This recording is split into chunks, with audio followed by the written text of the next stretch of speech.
Maintenance hangar. Yeah, everything's good there. My weight and balance is looking good. Oh, I'm hoping this stuff is getting picked up again.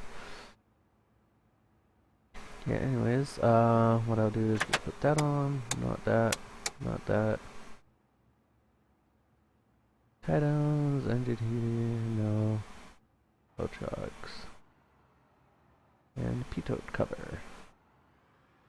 Because I didn't shut this aircraft down properly. Okay, you do see that window. That's good.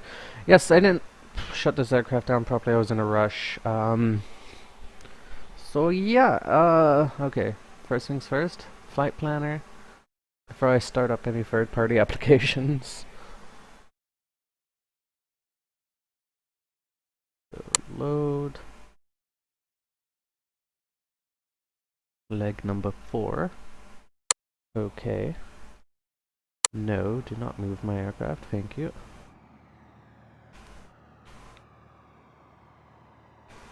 Okay.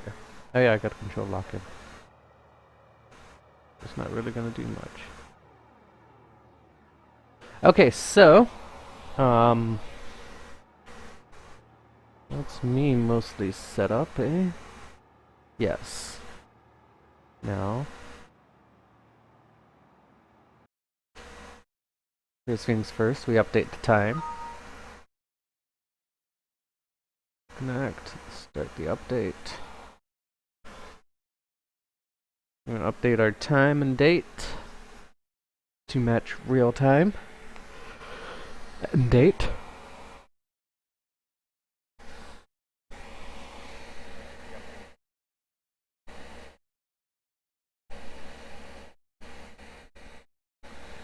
No. Oh, my screen rotation enabled. Why did Vestix waiting to join channel? Ah, my chat.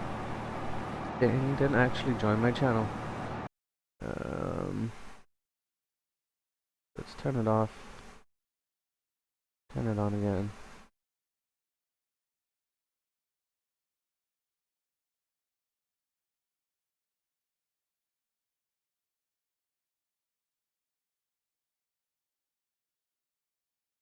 It's not joining my chat channel.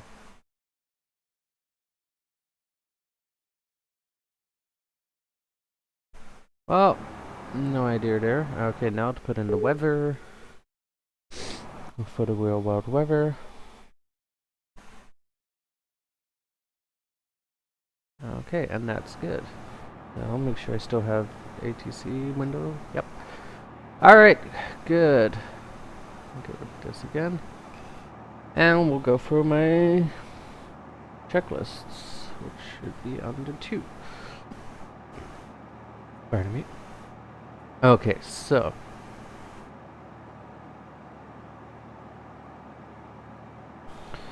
Plane weight and balance is checked. Parking brake is set. Yep. We'll just pull it out, make sure. Okay. Control wheel lock removed. Ignition and avionics are off. Master switch on. No. Oh wait. Anyways, master switch is on. Check our fuel quantity. There should be full, so that's good. Static alt source is off, fully pushed in. Pneumatic. Stop that.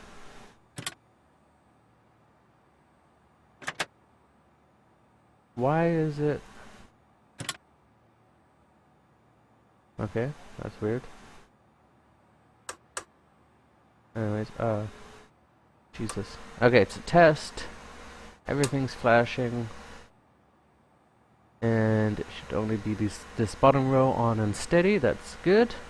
Okay, now fuel selector valve should be set to both. Yes, and that is pushed all the way in. Alright.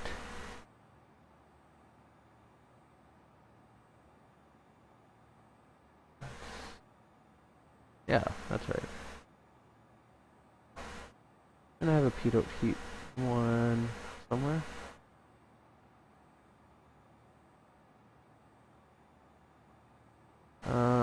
But I had another checklist somewhere.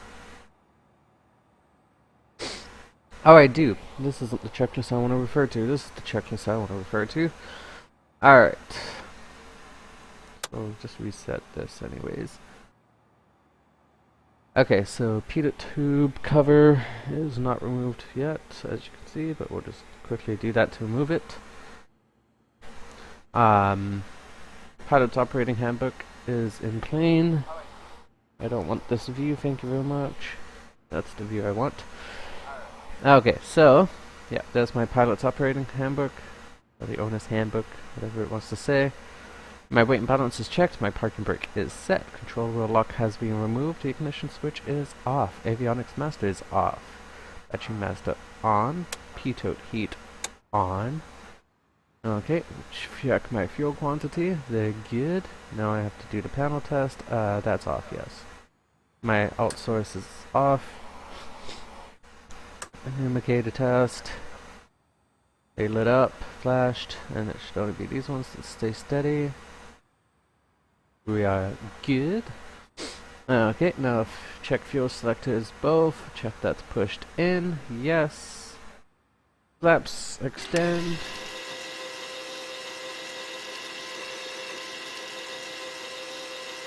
Want to make sure they come down evenly and fine. Yep, everything's good there.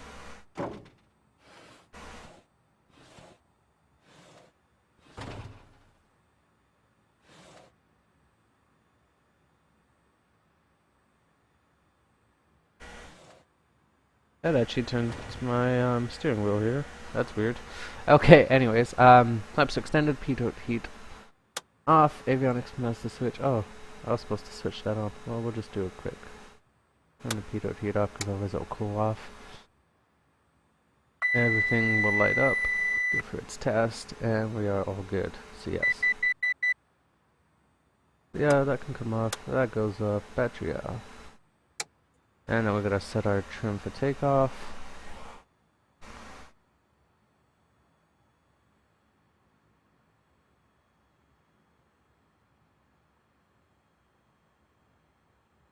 Okay, so now we're gonna go, walk around the outside of my aircraft. Let's test the pitot temperature. Nice and warm, so that is operational. Check my baggage door is locked. And just confirm it's secured. Yep. Now, tail. Oh, the tie downs came off again already. That's weird. Anyways, tie downs, yeah, are off. And what we'll do is...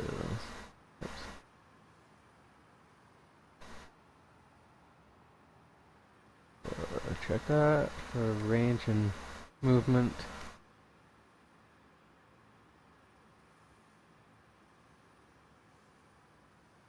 Alrighty. And we'll check all my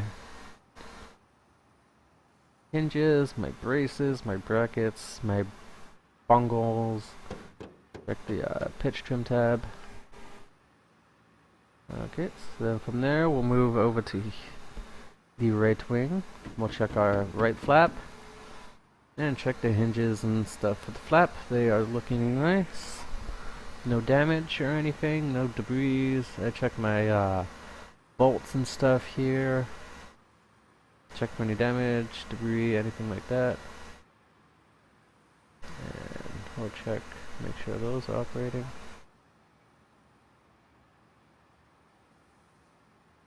Okay, I need to flip my steering wheel over and disconnect it. And trash my house. Because the steering wheel is interfering with proper flight sim. Alrighty. I cannot properly flight sim. And yeah, I checked all this, didn't I? Yes. Alright. So we're going to check our leading edge here for any damage. Don't want any bird guts or anything stuck here, you know. That's not the one I wanted. I want that one. We'll do. Thank you. Alright, so put you back There. Okay, so yeah. Wing tie down's being disconnected. There's no damage on the edge. Did I miss something? No. And check the right tire. Everything is good. Now we're gonna check our fuel. Drain. There's no contaminants, no foreign matter in there. We're gonna dip to make sure we have the right level. Yes. And on the nose, we're gonna check our oil. Color is good. A little bit below full, but that's okay. There's only about 9 out of 25 hours on there. So I still got a few more flights to go before I have to worry about my fuel. Drain the fuel there. Check my propeller. No cracks, damages, anything like that on it. And check up the nose cone. Make sure it's clear here. And make sure there's nothing in here. Okay, and check our static source opening. It looks good. And our left fuel, we'll dip it. Showing a good quantity. We're going to inspect our left fuel tank fuel. Pitot tube, make sure there's no blockage, damage, anything that will mess up that instrument. Check our wheel, looking nice and fancy. Tie down is already removed. Check our leading edge here. Any bird guts or anything that might not be good. Check the lights, make sure they're shiny and bright. Oh, can't really tell. Check our stall warning tab. Check our overflow. I'm pretty sure that's what that is, right? I'm gonna say fuel tank vent opening. Yes. Alrighty, now checking here. I got full range of motion. And there's no damage, nothing, no problems there. They look good. And now for the left flap. Good. And these are all good. Good. Alrighty. That is our walk around. Okay, so now we're going to get into starting the aircraft. Boop, boop. So I'm going to crack the throttle a bit. Like that. Mixture is idle. Master switch on. Turn on our beacon light. Okay, now auxiliary fuel pump on. Push her in. Just a couple of seconds. Pull her out. Pump off. And make sure the prop is clear.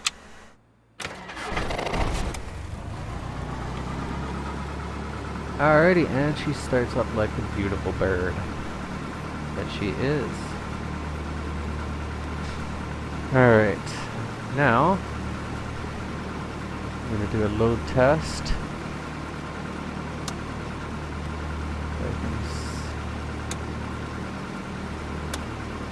My landing lights are on.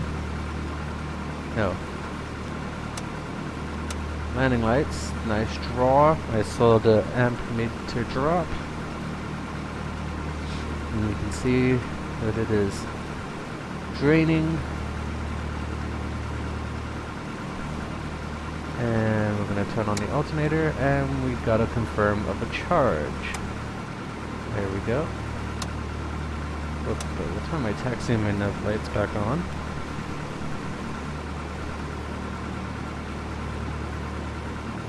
Turn our avionics on now. We'll retract the flaps. One step at a time. Make sure it stops at all stages. Alrighty.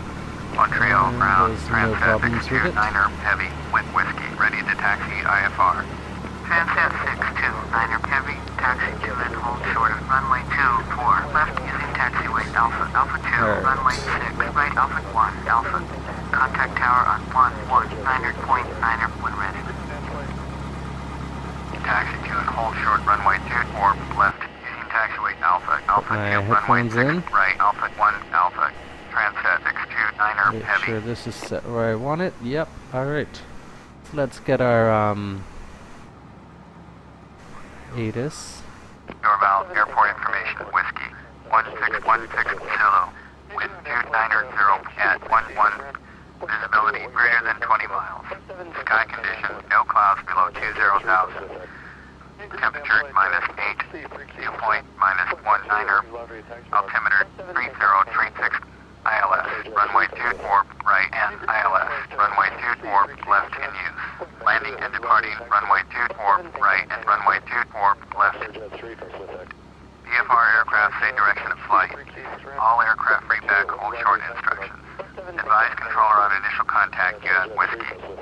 Norval, airport information, whiskey, 1616 Zulu, wind 290 at 11, visibility greater than 20 miles, sky condition, no clouds below 20,000, temperature -8, dew point -19er, altimeter 3036, ILS, runway 24 right and ILS, runway 24 left in use, landing and departing, runway 24 right and runway 24 left. VFR aircraft say direction of flight. All aircraft read hold short instructions. Advise controller on initial contact, you at whiskey. Norval, airport Okay, so now information. we have whiskey. I got all my gauges set up that I want. Boop-a-doo. Make sure I hit the right button this time. Straight out, not Montreal pattern. ground, Cessna, Charlie, Alpha Tango, Whiskey 642 with Whiskey. Request taxi for takeoff, departing straight out. Cessna, Charlie, Alpha Tango, Whiskey 642. Taxi to and hold short of runway 24. Left via taxiway Romeo. Contact tower on 119.9er when ready. Let's start my pushback. Taxi 2 and hold short runway 24 left via taxiway Romeo. Cessna 642. Alright, so we got taxi clearance. I'm just going to push this back a bit.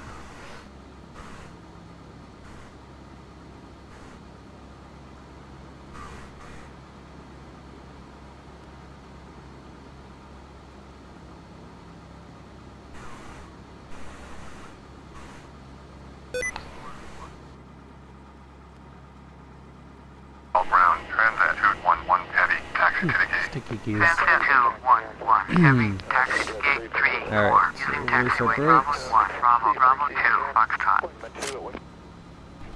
Turn Taxiing this to gate baby 3 4. here. Via taxiway Bravo 1, Bravo 2, Foxtrot. Transat 211 heavy. For some reason that right brake doesn't work on this controller. I keep forgetting to update it. Anyways, so let's taxi off to 24 left, get our pre-trip started up, then we'll get our takeoff clearance, and we're off to Fredericton today.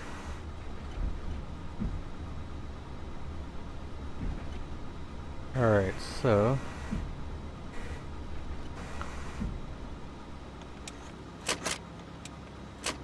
I just want to switch this over.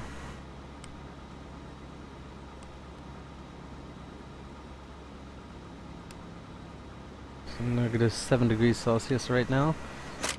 -6. Does it change? No, okay. It just changed right there. That's fine. So I got about 12:21 in the current time zone I'm in.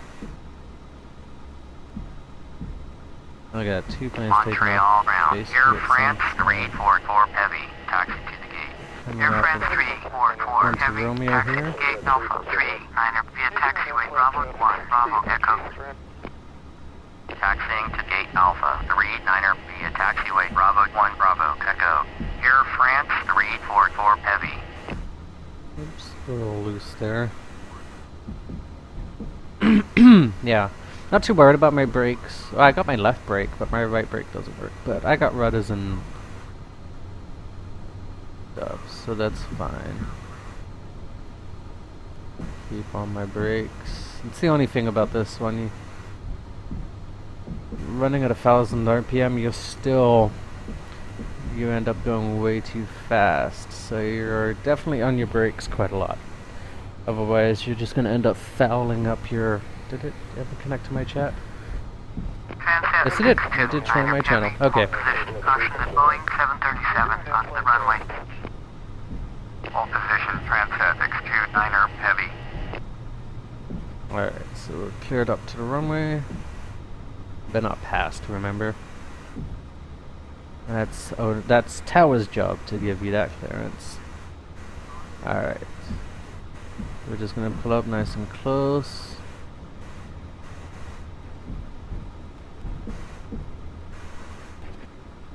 And pull into the wind a bit. Montreal ground, KLM 671 heavy, taxi to parking. KLM Cabin temperature is 671 heavy, nice. taxi to general aviation parking using taxiway Bravo 1, Bravo Echo, India, Juliet, Alpha, Charlie. Yeah, we're gonna Taxiing to general line her up aviation into the parking, wind. to We'll taxiway set my Bravo parking 1, brake Bravo here. Echo, India, Juliet, Alpha, Bring the Charlie. camera view down. We're gonna do our KLM before 671 takeoff checklist. Make sure we're running up nice. That's an engine start before. So seatbelts, doors, all checked. I'm not really wearing a seatbelt, so rebel. Anyways, flight controls free and correct. We've been kind of we've done our brake test. We've done rudder tests. So yeah, I'm pretty confident everything's working and we're safe. Fuel quantity, double check. Make sure we're still getting a good reading. Fuel selector valve. Transat 629 Confirmed heavy, is hold both. position, caution the departing Rich Boeing our throttle. 737. Throttle up to 1800 RPM. Heavy. 15, 16,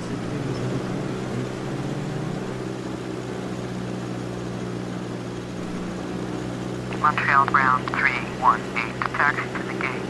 318, taxi to gate Alpha 40 via taxiway Alpha 1 Okay, Alpha. so at 1800, mag drop Taxi left. to gate Alpha 40 via taxiway Alpha 1 And Alpha. about 100 there. 318, Back to bow. 318, hold position, caution other traffic. To the right. Hold position 318. Good. Drops are good. Okay, and also my alternator is good, vacuum is good, pressure temperature is good. Montreal ground, Everything's Air lighting up Canada good. 782, request taxi to the gate. Air Now Canada gently 782, pull out to taxi idle. to gate Echo 46, using taxiway Bravo 1, Bravo Echo. And it's running fine there. Taxiing to gate Echo 46 via taxiway Bravo 1, Bravo We'll bring Echo. it back up to Air 1000. Canada 782, Transat 629er heavy, hold position, caution the Embraer on final. Hold position, Transat, execute 9er heavy.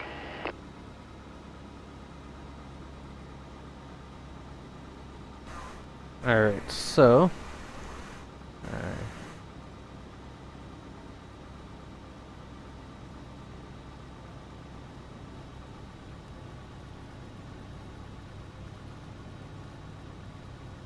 That's good. Alright. Just add a little throttle to counter that. Alright, so. Let's just turn back up to the line here while we get Montreal some Tower, clearance. Cessna, Charlie, Alpha Tango, Whiskey 642, ready at runway 24, left, departing straight out. Cessna, Charlie, Alpha Tango, Whiskey 642, hold short, runway 24, Put a left, parking traffic brake is there. Embraer on final. 851, contact ground on 121.9er. Hold short, runway 24, left, Cessna 642. Alrighty. 121.9er for 851. So we're just waiting to get out of here right now. Air France 342 heavy, cleared to land, runway 24 left. Follow the aircraft on final. Cleared to land, runway 24 left. Air France 342 heavy.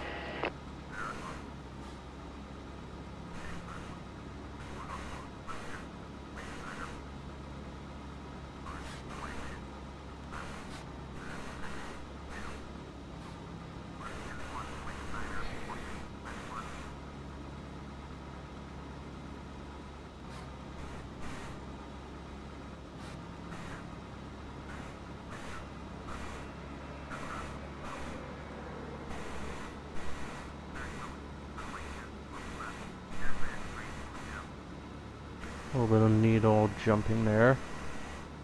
A little hiccup in the engine. Hopefully I'm not exit runway when able. howling my spark plugs. Air Canada 150 Heavy, cleared to land, runway 24 right. All the aircraft on the runway. 756, exit runway when able. Cleared to land, runway 24 right. Air Canada 150 Hey, there's usually Heavy. pens up there. Wonder what happened to them today.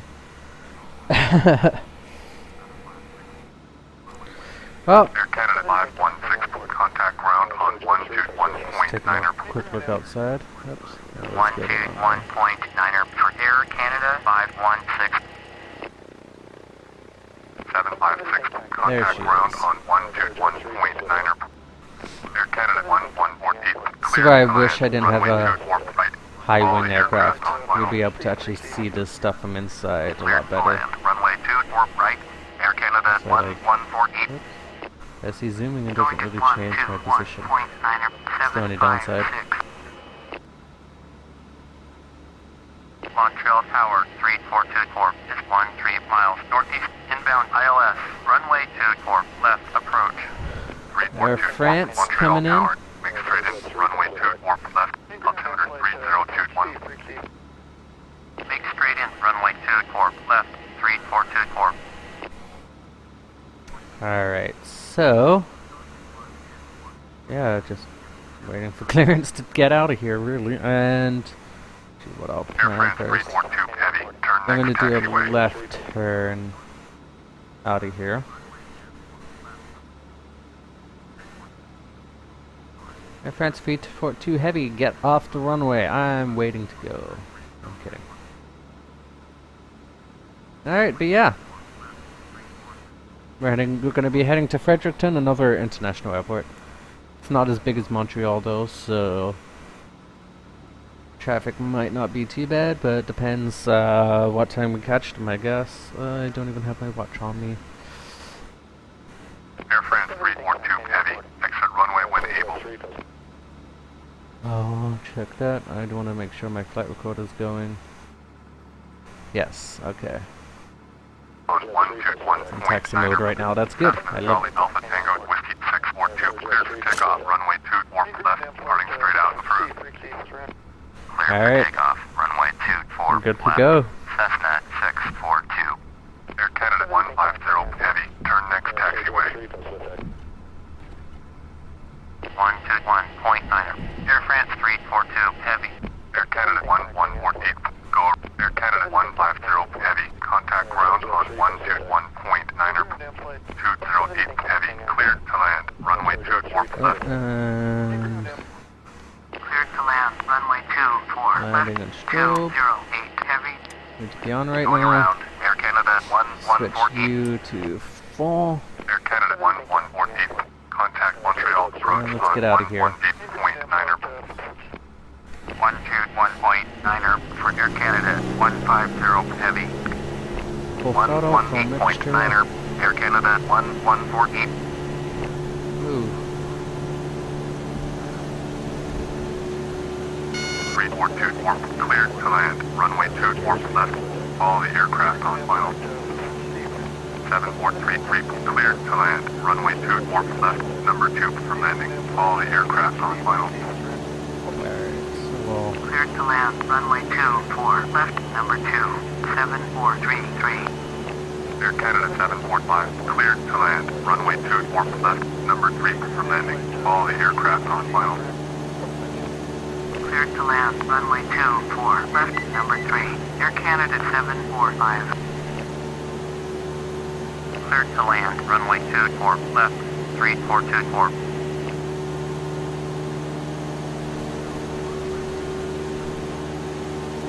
approaching 1,000 feet.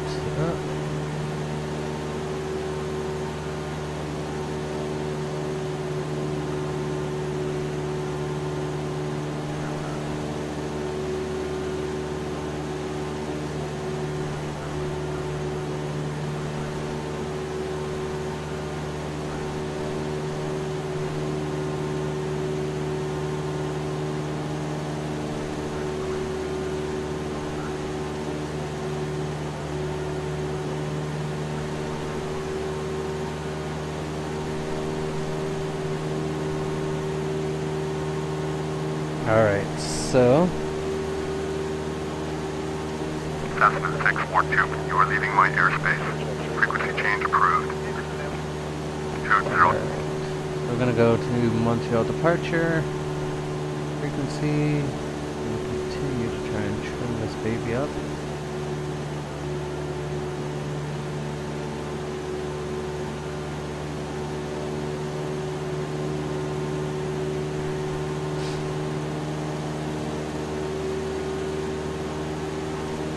Air Canada 1148.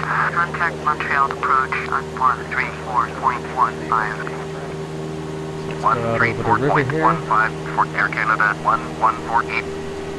And yeah, we'll follow the river a bit. Montreal's approach Get out 3424. of here. Dismissed approach at Orval 3424. You are 1 miles east. Turn right heading 035. Climb and maintain 3000. Expect vectors ILS. Runway 24. Left approach. Turn right heading 035. Climb and maintain 3000. Expect vectors ILS. Runway 24. Left approach 3424. Montreal approach 7433. Dismissed approach at Orval 7433. You are 2 miles northeast. Turn right heading 040. Climb and maintain 3000. Expect vectors ILS. Runway 24. Left approach. Alright, so yes. 3424. Traffic is 5 o'clock. 2 miles at 1,300. Embraer support them in sight. 3424. Turn right heading 065. I'm gonna just right jump heading the turn. 065. 3424. 3424. Have the traffic. 3424. Traffic is 4 o'clock. 2 miles at 1,500. Reach 1,900. Support them in sight. Turn right After heading 50 legs, so that's not 040. even halfway. Climb and maintain 3,000. How many legs did you have on ILS. yours? Runway 24. Left approach 7433. 7433. Turn right heading 065. I'm trying to do it more for the scenery, Turn right heading really. 065. 7433. 7433. Traffic is 9 o'clock. 74. 2 I got miles at 3,100. Embraer. 642 stops. Montreal approach. Air Canada 745. Yeah, there's a total of 642 airports that I'll be landing at so far. You are 4 miles southwest. Turn left heading 10. I've not finalized everything. I've got like the first 200 legs, I think, planned out already. Turn left heading Yeah, 10. I'm Descend doing every country, 3000. every province, ILS. Runway 24. Left every approach. state Air in Canada America, every province in Canada, 743. Turn left heading 035. every province in Australia.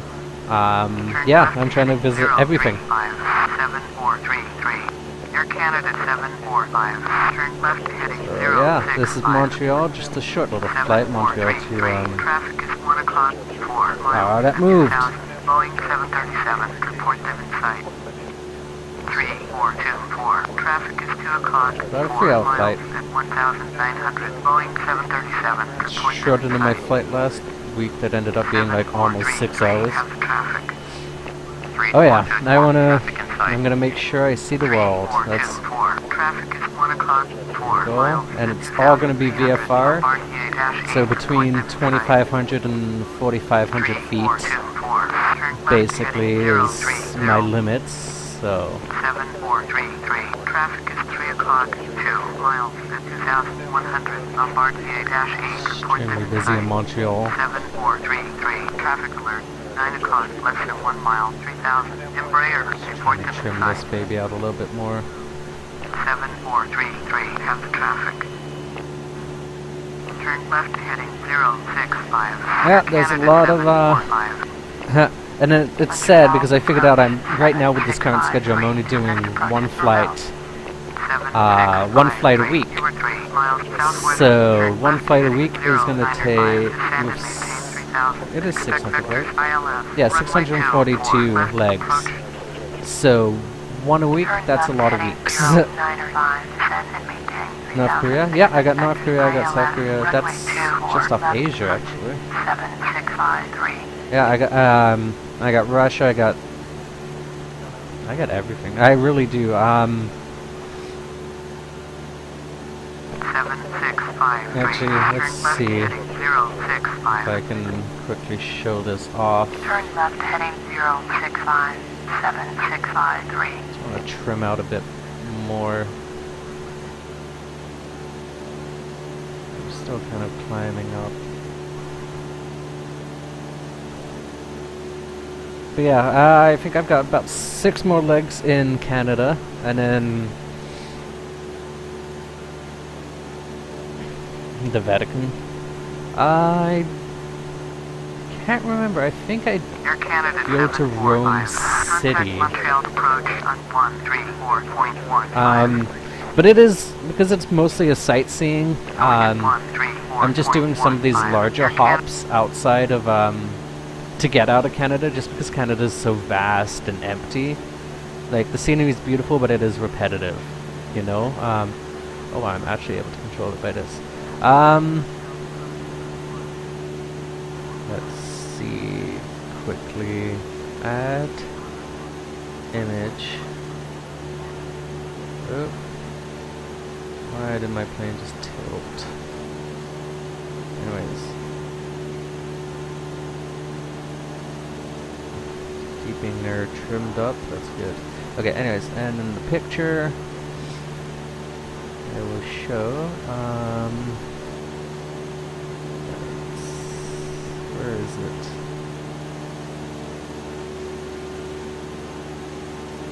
Not in my 8-way paint kit, no. Where did I put? Oh, I need to put this up. Yes. Yeah, honorary Canadian, yeah.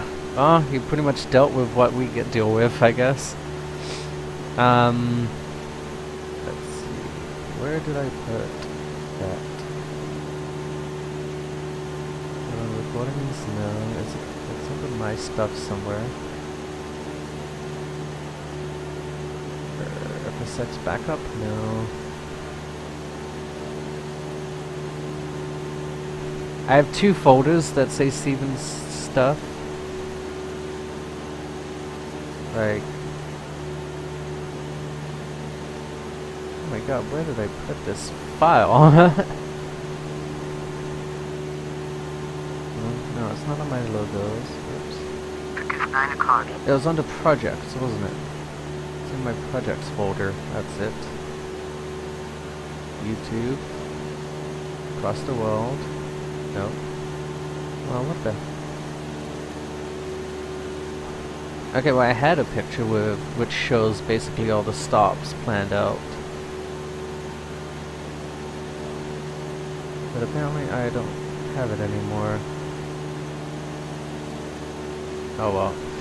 Yeah, it's a lot of fun. I really do, cover the globe. I'm really going to be covering the globe. Western Canada will be a lot of fun with the mountains and stuff. And actually, now that I'm getting more eastern, we're going to get more of these elevations. Ontario is mostly the Canadian Shield, so that is a lot of flatter stuff.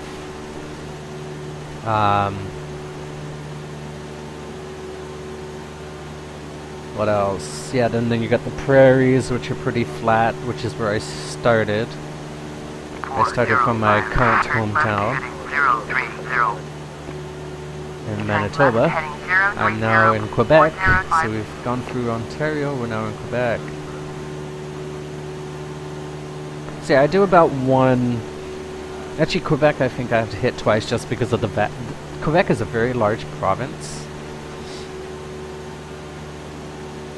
To be honest. Contact Montreal Center on 132.8. And yeah, I don't have autopilot or anything on, it's all just, see, no autopilot, it's all just trimming it and letting the aircraft fly itself, really. I am above 3,000. Contact Montreal Center on 132.85. 132.85 for 7433. I'm gonna have to retrim for that. 405, traffic in sight. 405, traffic is 2 o'clock. 4. Yeah, I do hit Alaska. It's near the end of my legs, though. Pretty sure I'm going to Anchorage, 405, Alaska. traffic in sight. Actually, no, but then I have to clear the chat, which is kind of annoying. Alright, so quieting down the aircraft now. I know I should have cleaned that up a long time ago. What's okay? Anyways, I want to drop a little bit anyways. 405, traffic is 2 o'clock, 4 But miles, I decided to do this 5,200 because, Embraer, yeah, it's a 100% VFR challenge. 405, have the traffic. And it is a challenge. I love VFR flying. I really do. VFR is the most beautiful. It's beautiful, and especially in such a little aircraft. Yeah, I just want to show off the beauty that is Earth, really. That's good. Look at that. She flies like a beautiful bird. And the temperature's good. 405, contact Montreal approach on 134.15. 45, there we go. Going to 134.15405. So I'm gonna let this level off, trim out, and then we'll Montreal try. approach on 134.15. Yes and no. The Steam Edition has been re-released because Microsoft Aces is the one who originally developed Microsoft Flight Simulator X. But they disbanded Aces like 5 years ago, maybe 3 or 5 years ago. And P3D basically got the main license from Microsoft, which is, sorry, not P3D, well, it is P3D, but Lockheed Martin got the main license to basically continue developing it. And they also just recently gave it to the people who are doing the Steam Edition. But they don't have as much play, they don't have as much of the core code, and they can't change as much. I think Steam Edition fixes a few small things, but they don't really have much to fix. There's talk that they're going to be doing a lot more changes, but well, I don't know. We'll see what really happens. It all depends on again, because the license that they have from Microsoft only allows them to do so much with the game. But apparently it does fix a few things, such as some crashing issues. So I am gonna keep my eye on it as a viable replacement. Really, so let's see.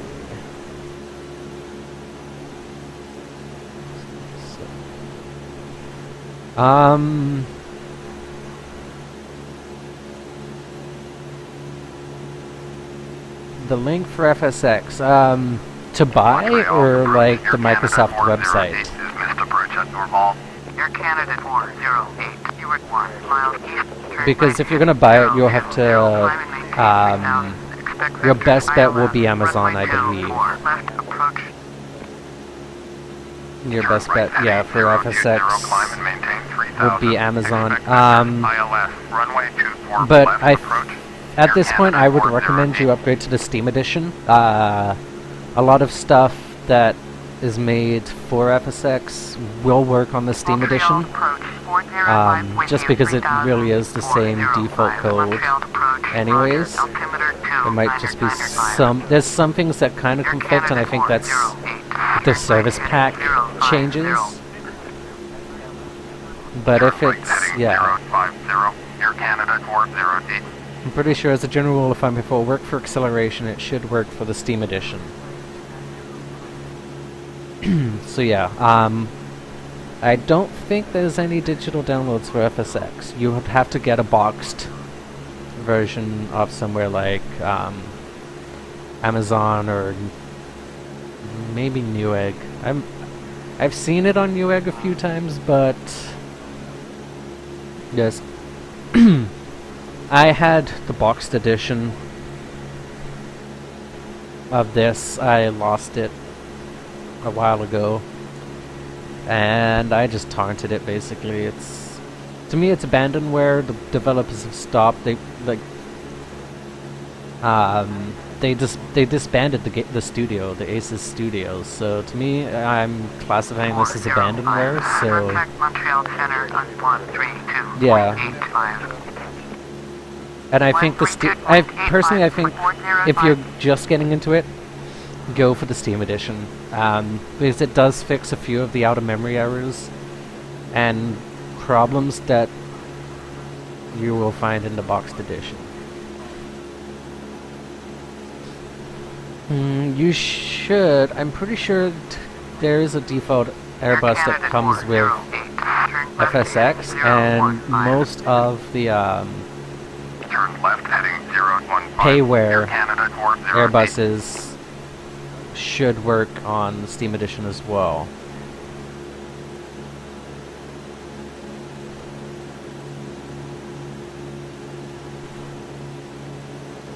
One great thing is if the Steam edition adds workshop support for getting aircraft. That would be pretty amazing.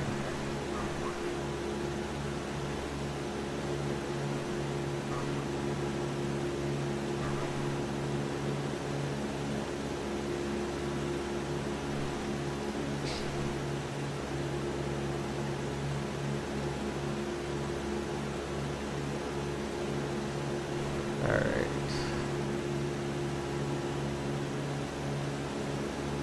I'm gonna go back up to about 3,000. Alright, so yeah, about 2.5 hours we got, roughly. Got some great scenery out there.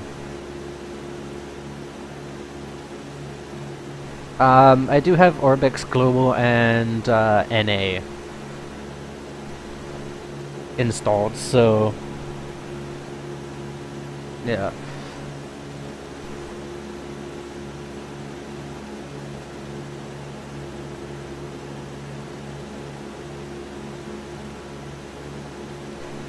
And I'm hopefully looking to get Orbix Europe before I enter Europe. Air Canada 408. Contact Montreal approach on 134.15. Yep, that's what I'm using. I'm using my Xbox 360 controller. I got the YMB are set to throttle up, throttle down. I got the rudder and the triggers. The bumpers are my differential brakes left and right. I got pitch trim, nose up, nose down, and then flaps up, flaps down. Set there. Yeah, I know, but honestly it's all I've got, and it's better than keyboard. So, keyboard mouse combo. Especially seeing as the fact is I've only just recently re-brought a mouse. I didn't have a mouse for a couple of flights actually. A couple of my previous legs I haven't had a mouse. So I had Joy to Key installed, and my ailerons in the elevator were also my mouse. So it was a lot of fun, trust me. How's the keyboard with this game? Personally, I only use the keyboard for my views. Like to change views with A, or like our outside view with S, and like with A2A simulations, you have all of these screens which need the shift and number keys. So that's really all. Oh, and the ATC, obviously. Oops. I apparently hit both at the same time. And it did actually do both at the same time. Multitasking. FSX can do it. But honestly, the last time I flew an FSX, a flight simulator with keyboard was Microsoft Flight Simulator 98. And it wasn't bad, actually. No, I lie. I tried it in FSX. It's just it's not what it was in 98.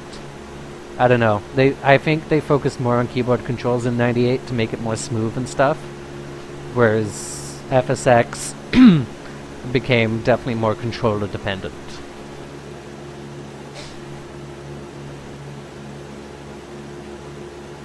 And I also have to remember to unplug my steering wheel when I'm playing FSX because the gas is also throttle, the brake is rudder left, and I think my clutch was rudder... I mean, my brake was rudder right, and I think my clutch was rudder left. Yeah, if you want to learn how to fly, FSX does have a whole training thing set up. It'll teach you the basics from flying props, flying helicopters, flying jets. It goes through everything with you if you want to learn that way. Or just go in, turn off crashes. I hate the weather. This is why I want to get Rex. That way, hopefully the weather doesn't just blip change in front of me. Yep, you can fly all around the world. There isn't every airport though. There's only a handful of airports, but the whole world is unlocked. Unlike Microsoft Flight, where you have to buy certain areas. Yeah, the whole world you can fly. You can circumnavigate the world if you have a long-range aircraft that can do it. You can actually even fly into space. There are space shuttles you can download from the freeware share sites, and you can actually take her up into space and stuff. Edmonton, Alberta, I will be hitting that. I do actually have plans to go to Edmonton, Alberta. Actually, I used to fly to Edmonton a lot on VATSIM. Yeah, I started this one off in my, well, my current town of Dauphin, Manitoba. I will be flying into Heathrow in London, which is my actual birth town. So, yeah, it's amazing. You can fly around. It's pretty beautiful. Like I say, I prefer flying VFR than commercial because it's just so much more beautiful. Rather than being like, 30,000 feet up, you can't really see much of the ground. And, like, it's being flown by a the computer, really. You're just watching things go by. That's why I don't really like IFR flying. That's why I've tried joining virtual airlines. Okay, if you're just getting the base game, no, because this game is 10 plus years old. At the time, yeah, they were pretty realistic, and pretty similar, but now, no. But there is freeware, there is payware airports that you can get out that are up to date and latest, and they'll blend in mostly fine, especially with the payware blends in very great. Freeware, obviously, there's going to be limitations, just because it is freeware after all. So, yeah, yeah.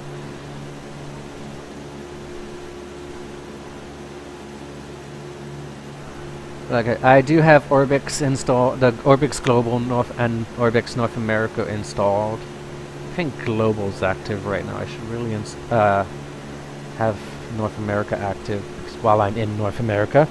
So that kind of gives a little bit better scenery. I also have vectors, so the lakes and rivers should be pretty realistic and modeled accurately.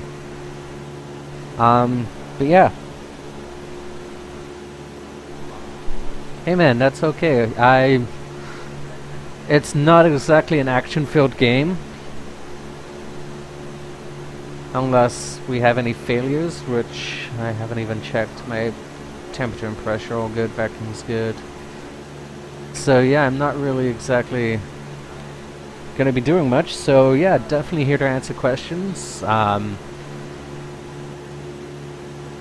wish I had my pilot's license in real life. I have since I was like 5, I think. I've wanted a pilot's license. When I went to my first air show in... where is... I want to say Dorset. That wasn't Dorset. But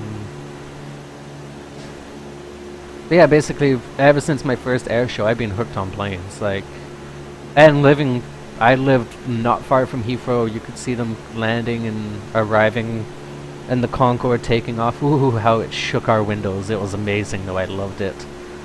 We've had Harrier jets go over our streets and stuff. Like, yeah. I've always been a fan of aviation. It's my deepest desire.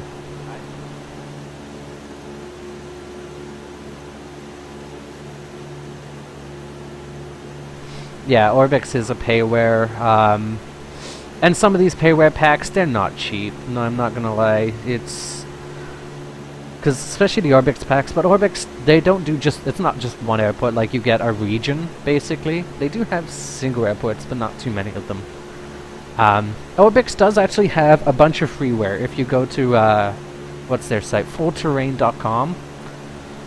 They have a freeware section with a bunch of freeware airports and scenery files, so even for freeware you can have some pretty good quality sceneries with Orbix, so I'm actually kind of pleased about that. Yeah, I'm going a little too high. I'm gonna cut the throttle a bit, let the plane do its thing. Yeah, and for weather, I'm using FS Real WX, which is a freeware real-time weather application. So I don't remember the site. It's a German guy that develops it, if I remember rightly. Yeah, I really don't remember much else about. Like, I don't remember the web address or anything for that, but Google will thing. Yep. Oh yeah, for sure. I've stuck with freeware. The first thing I got from Orbix was all their freeware packages. I just went and downloaded them all in preparation for this around the world tour. Yeah, there's no problem sticking with freeware. Simviation is a good site for freeware models and textures and stuff like that. They also cover FSX. Microsoft Flight Simulator 9. I want to keep saying FSX 9, like, but no, Flight Simulator 9. There, let's just nose down a bit here.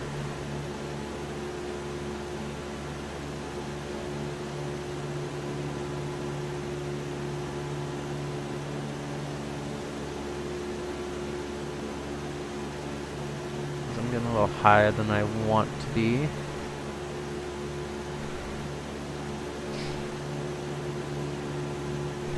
Oh yes.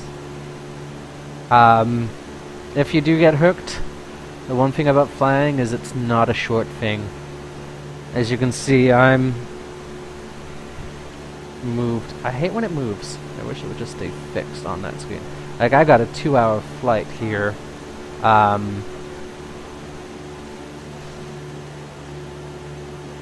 But hey, compare that to driving the actual thing. Like, if you were to try and drive... Oh. Well, I hope your surgery was nothing too serious, and I hope you recover well, but... yeah, it's a good way to pass time. And it's a preference to everyone. I prefer VFR flying. I love the little planes. That's why I actually paid for this aircraft. This is A2A Simulations Cessna 172 with their AccuSim. I love VFR, so I've decided to splurge for this beautiful thing. IFR flying, I'm not a fan of, but there's some people that would prefer to do IFR. Yeah, there's a lot of stuff out there, especially the subscription services. If you're going Navigraph and an FMC, like, IFR flying is definitely the expensive stuff. Just to get the planes, you got your FMCs, but to keep for your subscription service for your up-to-date nav aids and fixes and stuff. Yeah, and that's everyone's. Everyone has a different preference. To me, it's too boring. I don't. You're not really in control of the aircraft. Oh, hello. It's getting a little windy up here. Come on. Let's roll back over. I want to say AI. The autopilot handles most of the work. All you gotta do is your takeoff, lands, and stuff like that. Whereas this, oh, it's very hands-on.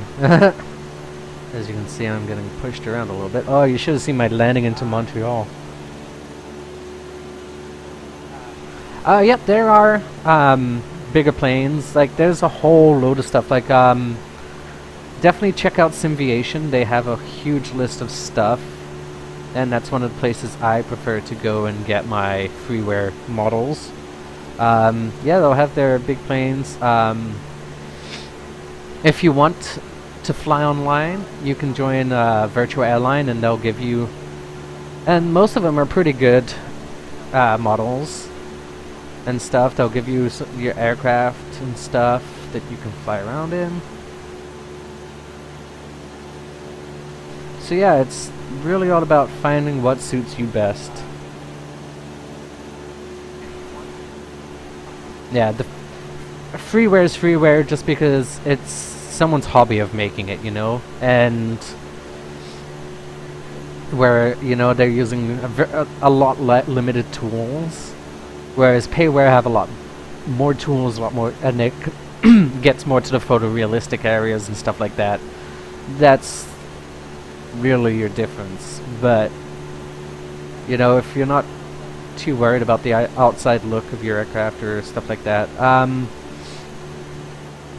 oh, and flight, some of the freeware's flight characteristics aren't always the best. Oh yeah, no, you don't have to, but again, VATSIM, they do have a tutorial type thing that you can go through, a flight school if you will. Basically, they'll teach you how to get online on VATSIM, how to, and it teaches you like your basic VFR movements, like VOR to VOR and stuff like that. Like I say, you got VATSIM that can do that, or FSX does have a nice learning center. Actually, I think all of them, because I remember FS9, or was it the Century? I think even 9 had the learning center, and it's always been not, I want to say Bendix, but it's Rod Macho. He's always been the tutor type thing, and it's always been a pretty good tool. I think I've always picked it up every now and then, gone through the training, done some of the achievements and challenges that they give you. Oh yeah, there's tutorials everywhere. How to properly stabilize your aircraft and stuff, setting it up, and all the fun stuff. It's all out there. Very woody. The only downside to flying over woody parts is it's hard to decide where I want to land if emergencies happen. Weather update. See, that is my problem. This is a freeware weather application, and sorry about that. The weather updating, it's pretty smooth, but it can get a little janky, and it updates your current location pretty much, so when it updates you'll see everything flicker and change in front of you, which is kind of annoying to me. I think that's why I want to pick up Rex weather, because if I read rightly, it's supposed to update kind of in front of you, so you're flying into new weather, so it's actually not changing just in front of your face type thing. Oh, there's actually an airport up there, my right side there. There it is. So yeah, you'll get little airports and stuff scattered around, like those. But it's not a complete list of airports. It's not every single airport in the world. But there are some. There's quite a lot. There's like, what, 280,000 roughly around the world? And plus there's sites and stuff that comes default, like the Great Pyramids there. That's one thing we're gonna go visit. Easter Islands is another thing that's in here. And I hope my charger's over here. Nope.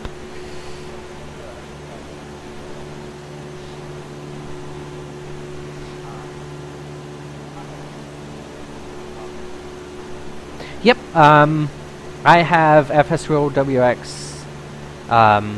You can also use Microsoft Flight Simulator. Does come with a real-time weather setting, but it's not as great.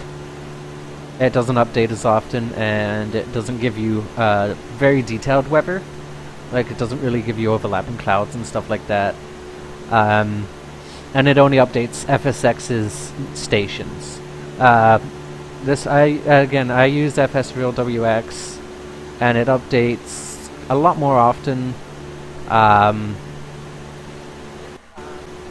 What else? And it updates. There's like kind of like what is it? The hidden weather stations. They don't actually exist, but they fill in some of the blank spots on the map, and it kind of blends weather from the nearest weather stations. So you're still getting, even if you're in a bit of an area between the weather stations, you still actually get weather rather than just clear skies. Yeah. And yeah, that one's freeware. There's Rex has a payware weather application, which they kind of bundle everything together, which isn't too bad.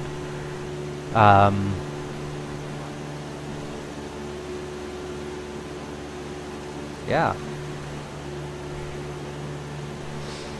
Yep, it is an addicting game. It can be a very addicting game, especially if you find what you like. You know, some people, they fly for VAs and they kind of lose interest because they're not flying what they want or how they want, you know? So that's why I switched to VFR. I didn't enjoy flying IFR, I didn't enjoy flying basically by autopilot. That's my own preference. I'd rather just have a nice little plane, fly over the little scenery. Enjoy what Mother Nature has given us.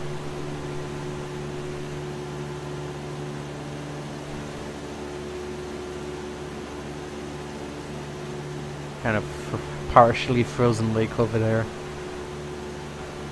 I think that's from Orbix Global. I actually have it adds frozen lakes. So just about 4,620? No. 660. 4,660 feet right now. Active sky? Okay. If you're doing IFR, if you want to do real world, there is real world flight plans. There's a bunch of tools that you can pick out. VRoute is a free, and there's a payware option on VRoute. Payware unlocks a little extra features, but with VRoute, you can get like real world flight plans of actual like British Air, like something like British Airways are actually using, you know. So you can actually follow realistic routes. Or FSX has its own built-in route finder and stuff. You can choose it to go just direct or VOR or IFR low or high routes through the highways in the sky. So there's plenty of ways how you want to do it. And with VRoute, yeah, you pick the route, you enter a few details about the aircraft you're going to fly, the altitude you want to fly at, and stuff like that. And then you can export it into a .pln file, which is Microsoft's flight plan file. And then you can actually load it up in Microsoft Flight Plan, and it will work off your GPS. Like, they'll give you the purple line, show you all your fixes and stuff like that, and your autopilot will follow it and everything like that. Yeah. You can. Okay. Well, then Air Canada or Jazz.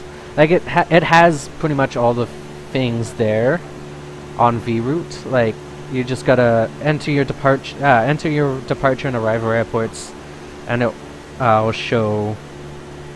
And there's also like user-created flight plans and stuff on there. There is a website, I can't remember. You enter your departure, arrival, and like what altitude you want to fly at and stuff like that, and it'll give you like flight plans as well. Can't remember the website though. Route Finder. Yeah, I think that's it actually. Plan G. Yeah, I was looking at Plan G myself. I'm considering that, to be honest, for my VFR at least. Just give me a little bit more of a map, you know.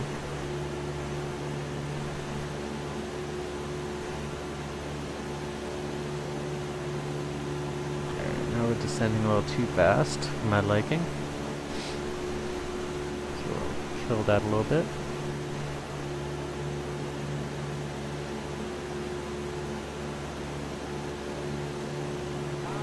Yeah, every now and then you get little frozen patches of water. Isn't there also sim routes or something like that? I think also gives you some pretty good route tools. For Canada, my advice, what I use is Flight Plan. It's flightpln.com. You create an account there. They give you all the Canadian charts. It's Canada and North America. What happens when you crash the plane? You die. Yeah, pretty much. Yeah, I do have crashes and stuff turned on. You can collide with buildings. You can collide with stuff like that. There's not really much of crash physics or anything. It just kind of like stops the game, pops up a message, you crashed, and then restarts it. Though it can get pretty hilarious with helicopters. You got your blades in the ground and stuff like that. They don't really snap off or anything. Parts don't explode.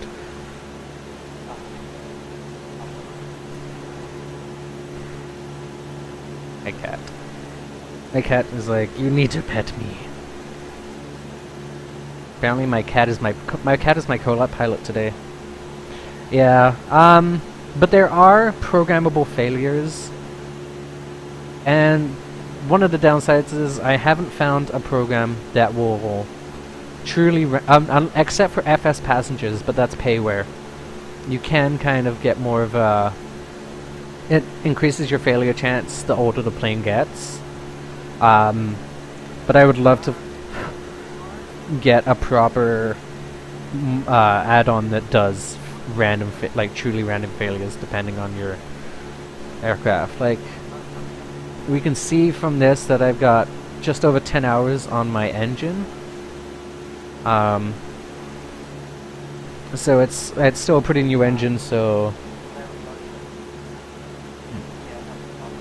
well, but yeah, I know that there's the point to fly safely, but there's always, like, with default FSX, nothing's gonna go wrong. You're flying in a safety box, really. What I want is something that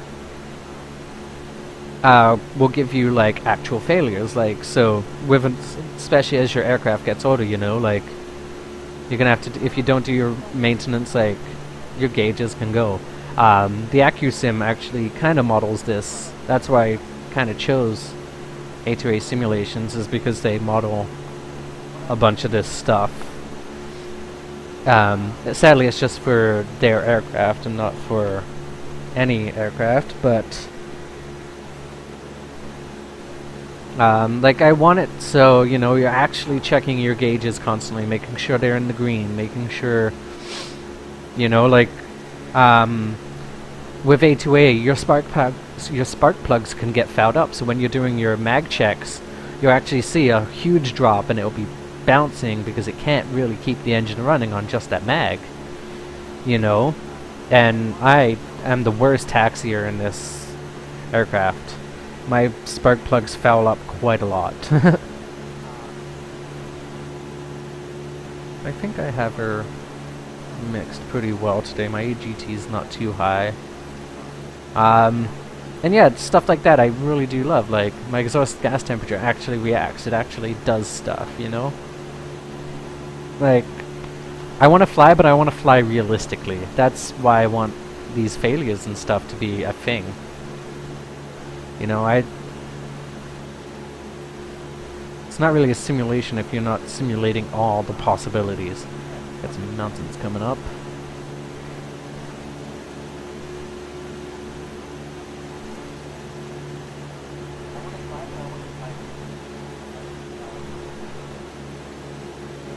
Do PMDG?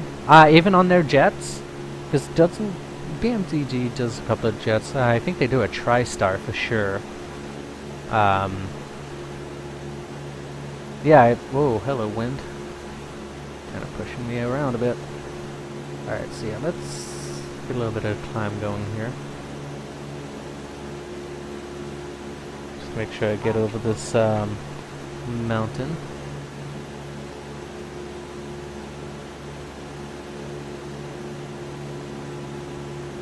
Yeah, we're definitely getting into more of the rock. What are the mountains over here? I know the west mountains are the Rockies.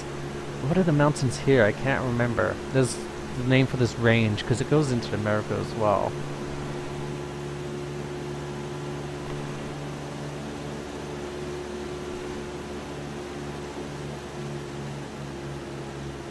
Alright, so that's fine. I'll pull back on the...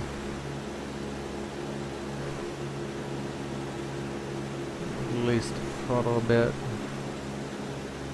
Let us settle a bit more. Alright. My cat gets bored when I don't pet him enough. Alright. The foothills? I don't know. On the 737 and 777? Oh, cool. Yeah, I don't know. I don't really look at PMDG because a lot of their stuff is more of the commercial airliner stuff. I know they do have... Because don't they... No, that's Corendo. Corendo does a lot of some of the smaller stuff. Cloud is pushing me. Getting some buffet from these hills though, that's for sure. Is it the foothills? It's... No, I'm sure, because there's this little range. It goes down into like Maine. It's why Maine and shit is all rocky and hilly. It's that little mountain range. It kind of comes up here a little bit. You see my indicated airspeed jumping around.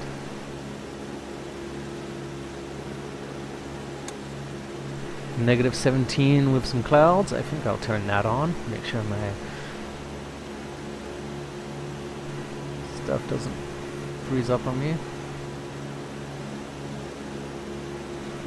And yeah, and that's only my indicated altitude too, is just over 3,000. Just under 3,000 actually.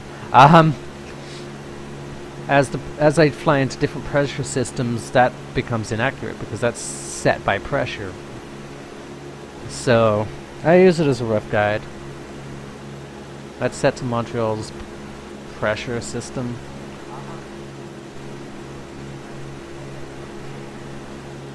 And what else?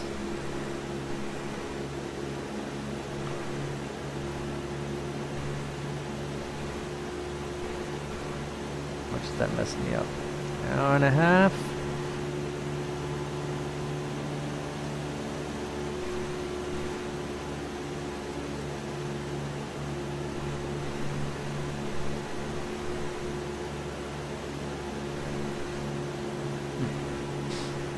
Oh well. Look at that little river. A river that goes nowhere. What the heck? Oh no, I think that's it. Up there. It's gently turning to the left here. The Xbox One? Yeah, good luck with that. Honestly, good luck with that. Too complicated. I can't do everything with just this. That's why I still need the mouse. And even if they gave you an option to turn off the ailerons to use it as a mouse, it's not accurate. Trust me, I've had so much trouble using this as a mouse. I was without a mouse for a couple of months, and I was using my Xbox controller with Joy-to-Key set up as a mouse, and it was just the worst. It would have to be very dumbed down to go onto an onto a console. Like, they would have to take a lot of features out. Really.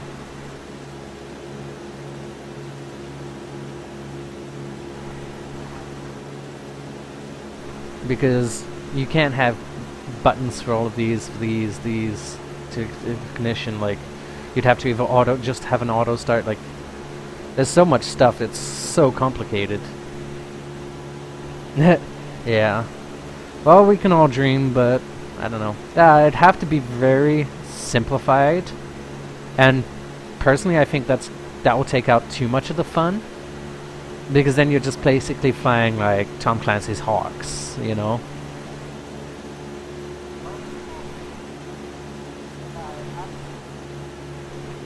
What? Am I getting a message? No. And thank you, Not Denny Heatley, for following me on Twitch. Sorry I didn't catch that sooner. I try not to change my phone screen too often because sometimes it glitches out and doesn't show my stream, and it always clears the chat. That's one of the biggest problems I have, is it clears my chat every time. So it's just too much chance that I'm gonna miss someone. So until I get a second monitor, unfortunately, though, I'm stuck on my phone to ensure that the stream is working.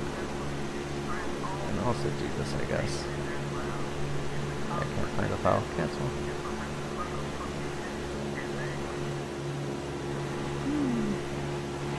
And now that they've got ads into their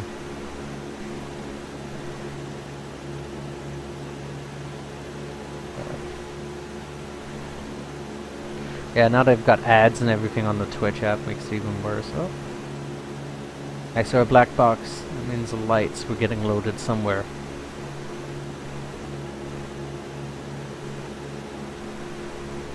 Oh well. Ah.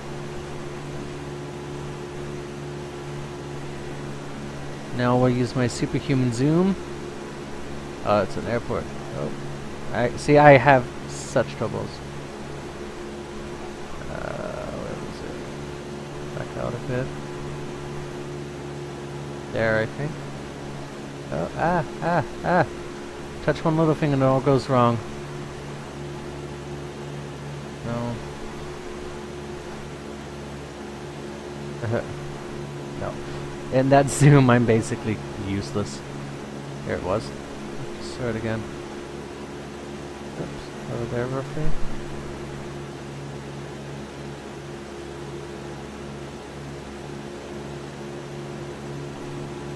I don't know. Anyways. Over there. Well, let's fly towards it a little. Let's see what's up with that. Yeah.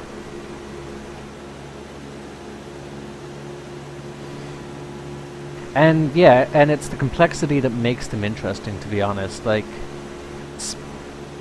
that would be my biggest benefit for me flying a jet, is all the stuff you're trying to manage, even just on your takeoff roll. Stuff like that. Oh, one thing I think I've heard correctly about FSX Steam is they fixed the seat sharing function.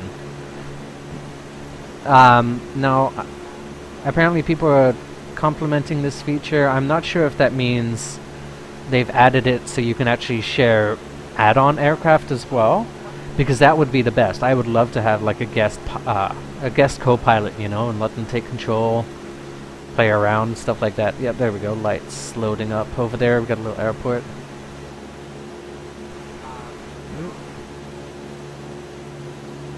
I love how even though you zoom, your perspective doesn't change. There we go. Oh, Jesus.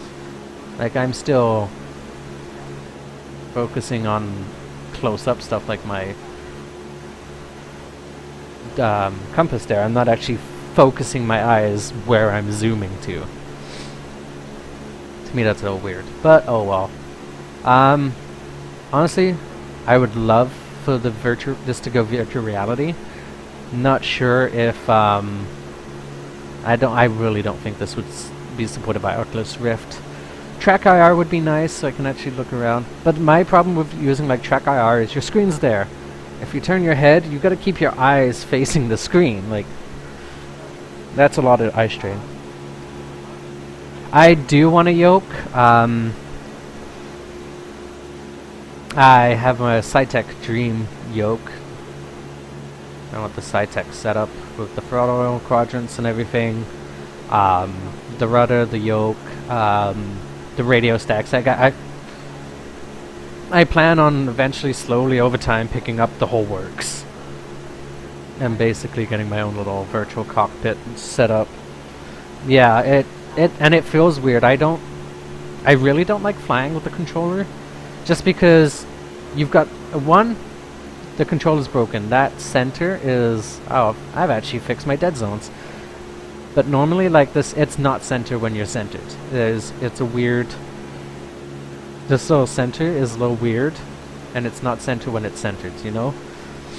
Also because it's such a small range, there's the weather changing in front of my eyes. Because it's such a small range, you go from 0 to 100 like really quick.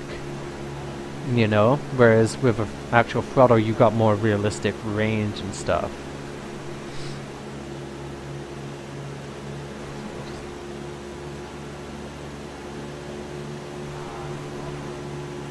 Kind of going a little bit out of my way just to buzz this airport or airfield. But yeah, actually that kind of brings me on to the point of my tips. I try and mention this every time I stream, just because until I get like regulars that follow me, I am pretty sure nobody understands what my tipping is for. So basically, 50% of the tip will go into contests, which will go back to you guys. Basically, it's half of what you give me goes back to you, type thing, as a thank you for tipping. Then the rest. The other 50%, well, less than 50%, because then I got to take out the tipper's cut, like the services fee. That comes out of that side, and then basically a quarter of that will go into, for FSX, a quarter of it will go into hardware upgrades, and the other quarter will go into software upgrades, so like Rex and more Orbex and stuff like that. So, yeah, and then the hardware upgrades obviously being controllers and stuff. So, and then saw a bit of wind there. Look at that! Look at that! I'm definitely not flying straight here. Oh, I'm flying into the wind. Listen to that! Listen to that! You can hear that engine struggle. Or at least I can. I hope you guys can. Come on. Up. Yeah, unfortunately it's not fixed. Anyways, ooh, mountain again. Alright. Daisy, again, your first tongue twister. First 50% always goes into contests and giveaways. No questions asked. With Daisy, then what I'm doing, I think, I haven't finalized it, but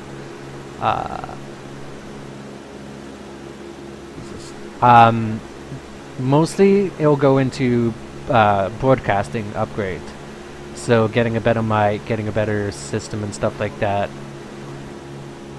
is how that's gonna shape out. You know what, I don't need such an angle here, but I do want to go visit that mountain actually. Yeah, this is the fun about flying VFR. You see something, you can just go take off to it, you know? IFR, you try and do that, you have ATC on your back, like you are not flying where you said you should be flying. Oh, my cell phone's about to die. Not the worst moment. And I don't have the charger here. Oh, I do. Yeah, that's my webcam though. Dang. Sacrifices, man. Sacrifices are gonna have to be made to charge my phone.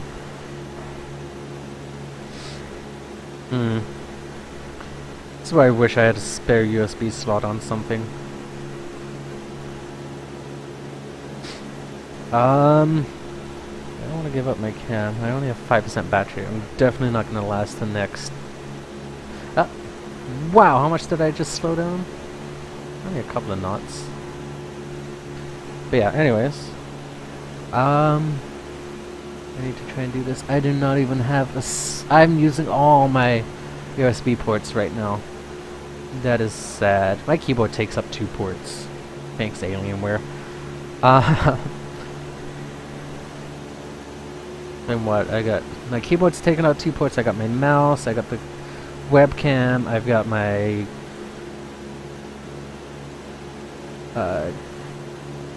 360 controller. What am I doing? I got my 360 controllers on the front. I got a wireless card on the front, which isn't actually in use. That'll be way too far.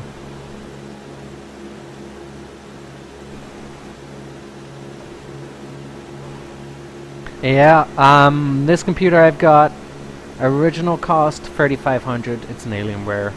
Most of it's the name, basically. And I recently just added a new graphics card to replace the 2 that were in there. Yeah, basically 1 card replaced 2. It's a 2 gig card instead of 2 1 gig cards now. And that was another $200, so... That's the thing I enjoy about PC gaming is the upgrading. You can upgrade and continue to improve what you already have. You don't have to rebuy. Oh, I'm losing speed. I've got so much headwind right now. There we go. Let's just get out of that angle a bit. My gosh, this is not gonna end well. And this is the downside to a little plane. The wind has a lot more effect on you than you would like. Yeah, that's kind of nice. I'm kind of surrounded by a little bit of mountain range there. Not too much, but... Okay, 4% battery. I'm fighting wind while trying to figure out how to charge my phone. I don't want to give up the webcam. And I'm gonna have to take a quick run to my room and grab my actual charger. So let's just hope that the world doesn't blow up on me. I'll be right back, guys. I promise.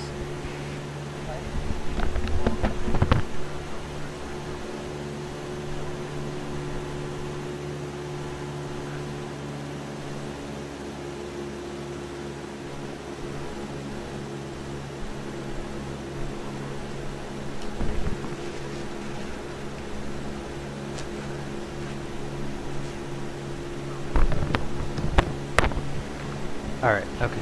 I probably forgot to make my mic. Sorry about that. You guys heard all that bumping around. That microphone being bashed about.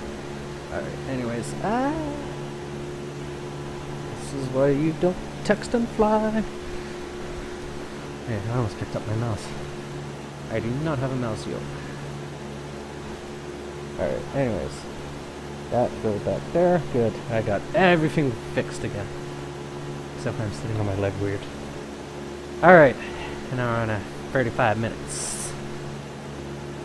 Still. From an hour and a half to an hour and 35 minutes, I've actually lost 5 minutes. Oh, another little airfield down there. So yeah, especially in Canada. Oh my god. Canada's a nice thing. It's vast. There's a lot of airfields. If you go to places like Africa, big area, not so many airfields. It was pretty tough trying to plan a route through some of the stuff like that through Africa and stuff. Even Australia doesn't have that many airfields that I could see anyways. Because I was using Google Maps and Greatest Circle Mapper to build my routes here.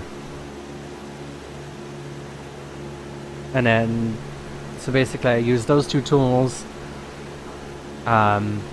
And then try and make sure, because FSX doesn't have every single airport, I've had to make some changes to my original plan just to keep, you know,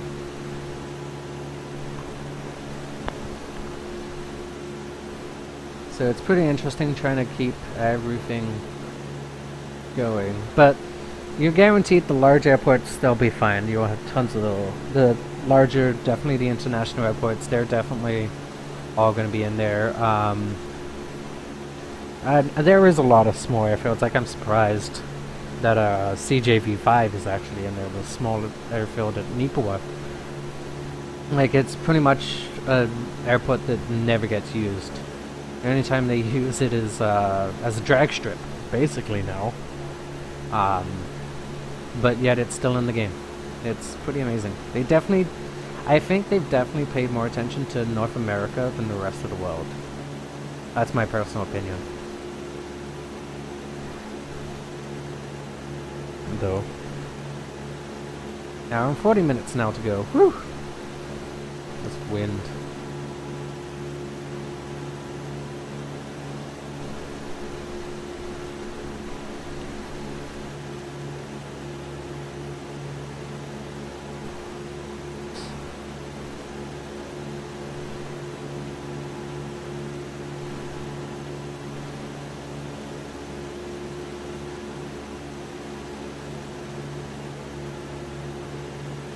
Yeah, the wind coming into Montreal last week was insane.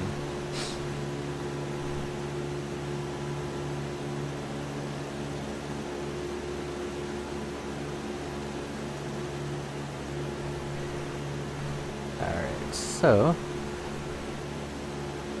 we're all picked up again. I just gained those 5 minutes back.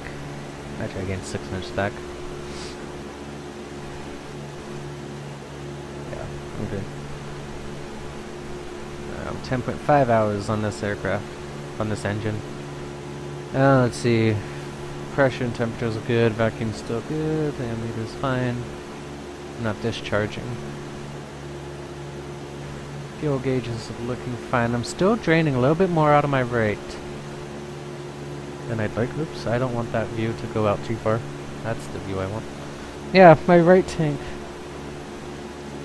I live in Canada now, but originally I was born in London, England. London, England, not London, Ontario.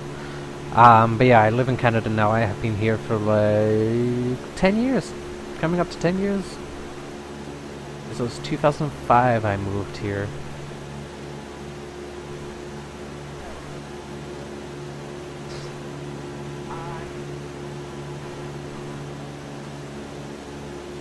And strangely, despite that, I've never VFR'd in the UK. It's weird. I've never done VFR in the UK yet. I've always VFR'd in Canada. So, it's going to be a new... pretty much, getting outside of Canada is going to be a new experience for me. Look at that. This is the... no, this is the Shield, isn't it? Because most of Ontario is still considered prairies, isn't it? And then this is the Shield, the Canadian Shield, I'm pretty sure.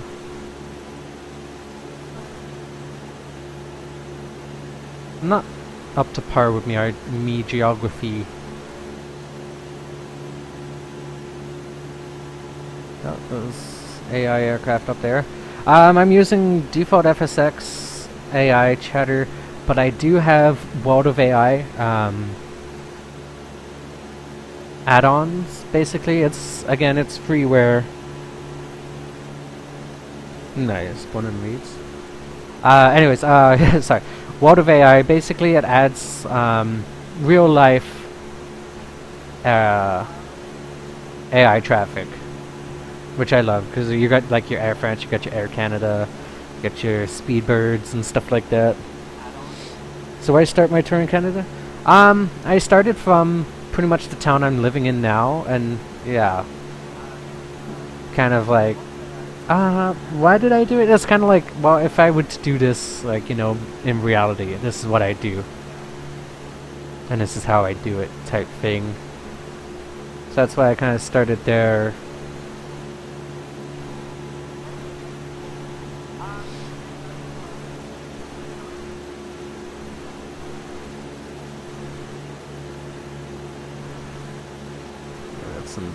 Hey, that's so nice. So nice.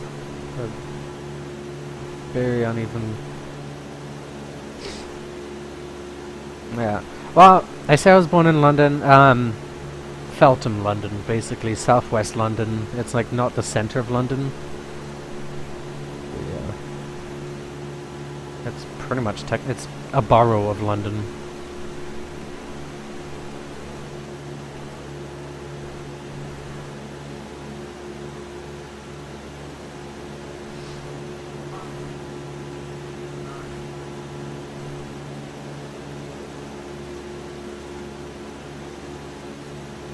I just love flying around VFR. This is scenery is beautiful.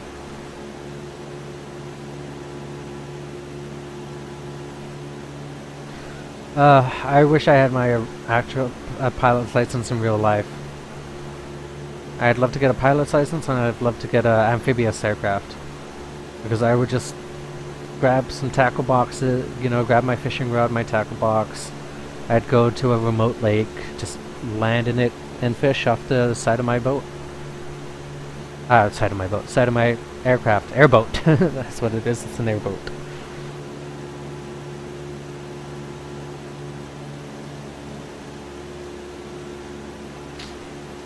Alrighty. And it's funny, I don't know why I didn't start in the UK either. And when I play OMSI, I always start in London. I'm like, I'm from London, I'll start there. But no, FSX, I don't know.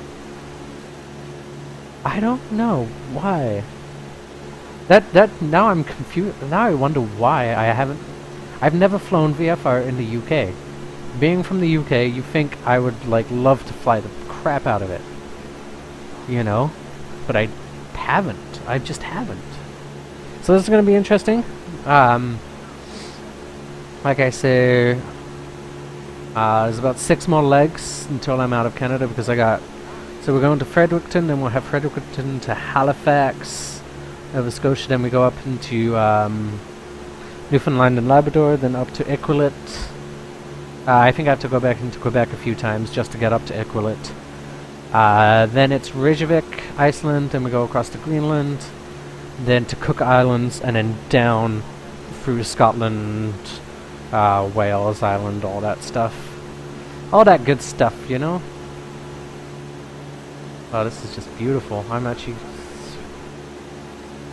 love it. I love it. I love it. This is why I love VFR. So beautiful. I kind of wish I didn't have a high wing aircraft for the longer range views. Like, I want one of those bubble cockpits. But I don't know.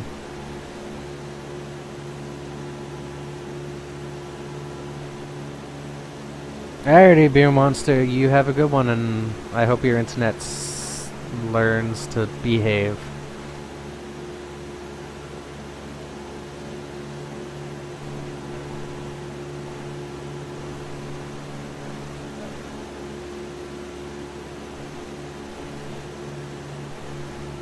Alright, so how many people do I still have with me, guys? Oops, wrong button.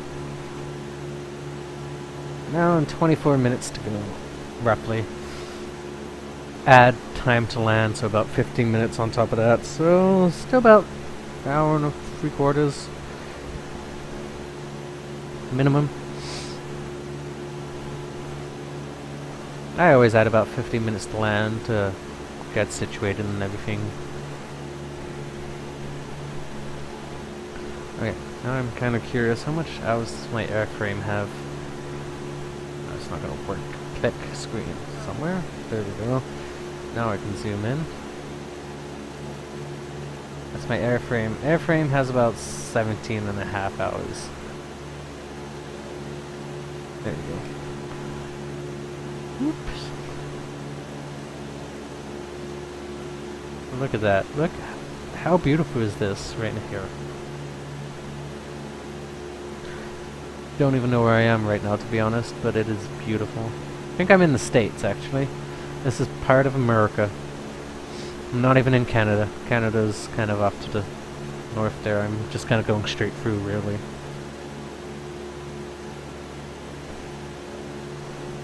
But yeah, that is beautiful. Oh, hey, I forgot to start up my tipping program.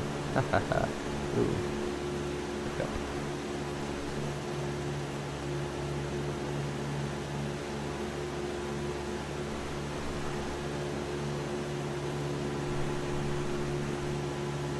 I always do that. I always forget to start that alerter up.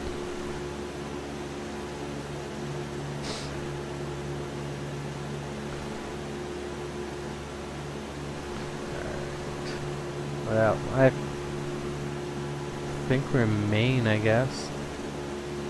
I don't know.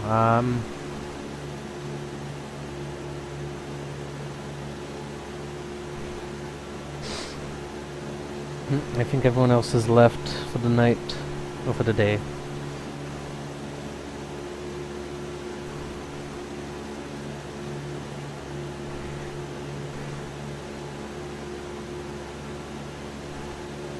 Field over there. I can actually find out where I am. Oh, I should actually update my radio, yes. Oh, Boston Center. But, nearest airport will tell me Moose River, Newton Magnetic, which is Canadian. Magnetic Hill, St. George's, which is Canadian. Yeah. Moose River. Wherever Moose River is in the States, I'm not really too familiar with much.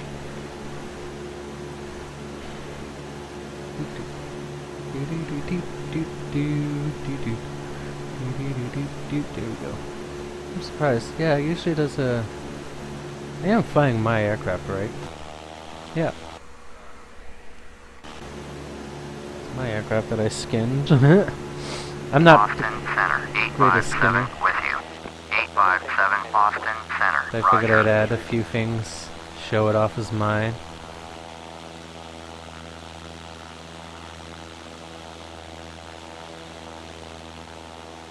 Just so people know it's me. Yeah. Oops. And it explains why I wasn't really hitting. There we go. Boston. Another Boston Center. Oh well.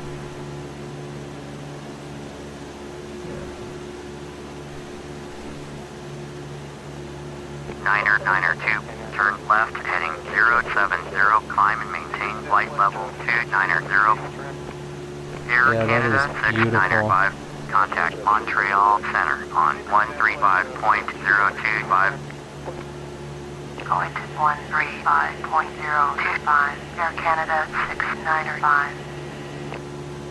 Turn left heading 070, climb and maintain flight level 290, Niner 2.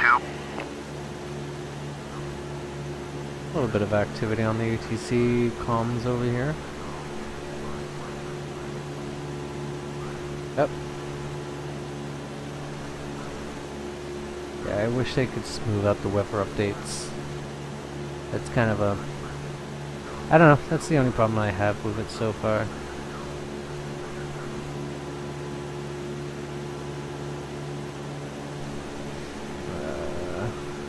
Yeah, cabin temperature's fine.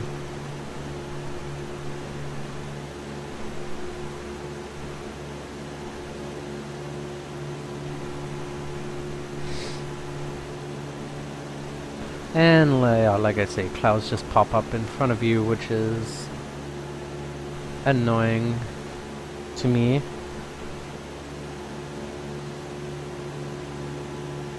Kind of kills the experience a little, but that's okay.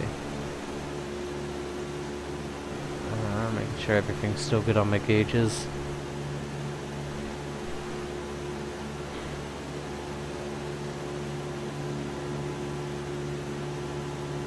I'm a little too high anyways.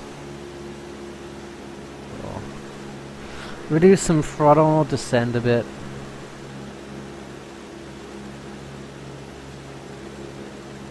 Get under these clouds.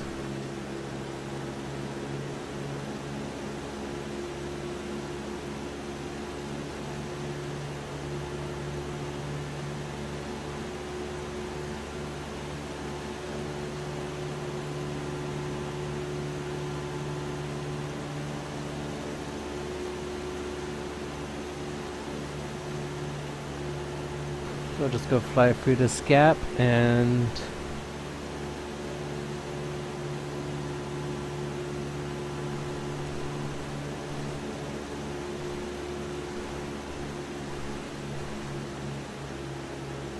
Again, continue descending a little bit. Ooh, what we got over there? Actually coming up to the coast. Oops, wrong button. Yes, I am coming up to a coast, I believe.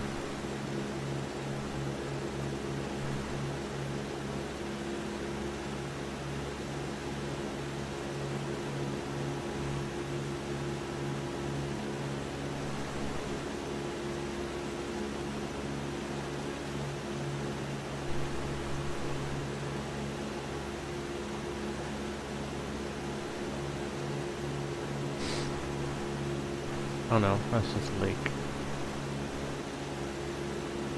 I think I'm actually supposed to be going to the coast, or to a coast.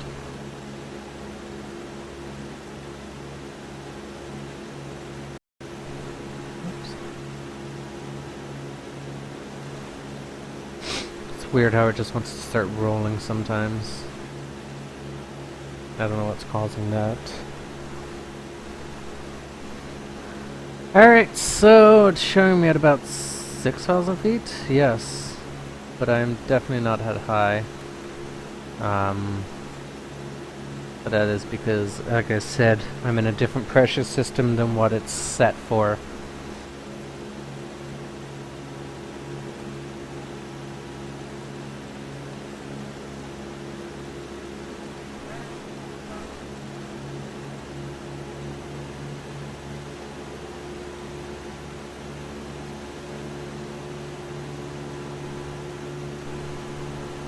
Just straighten up about here. That'll do fine for me. Still comfortable with the altitude I'm at, so. What is this then? Oh, just those lakes. LSME is the airport. Well, I3ME, which is Scotian Bay. Greenville. We're by Greenville in the States.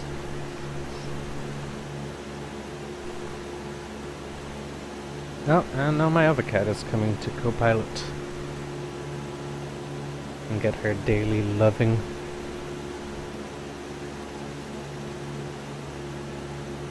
By sitting on my keyboard. Hey girl.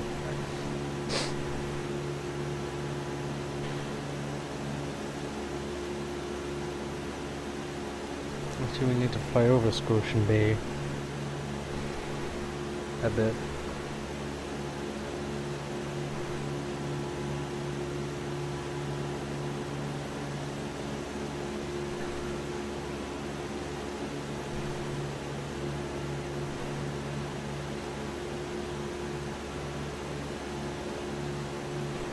Pressing my keyboard off.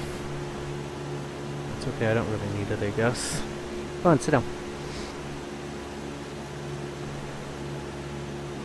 Now you're gonna get off.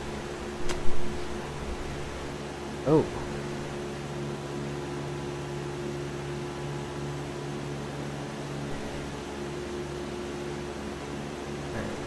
Yeah, I want to head out that way a bit. Oh man.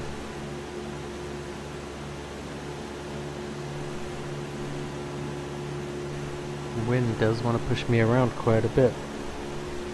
The benefits of being a smaller aircraft.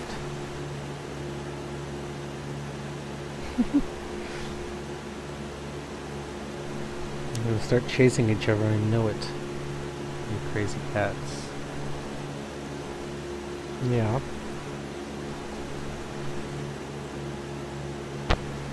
Oops, sorry guys. Itchy beard. Ow, claws. That's what cats do though, they'll just slowly just tense up. Oops. Boston Center, 859er. Why am I supposed to fly with cats? 859er, Boston Center, roger. They distract you all the time. Oops. Alright, so let's throttle up again. And trim this back out for your level flight. or close to level flight anyways. Hey, don't you chew on that.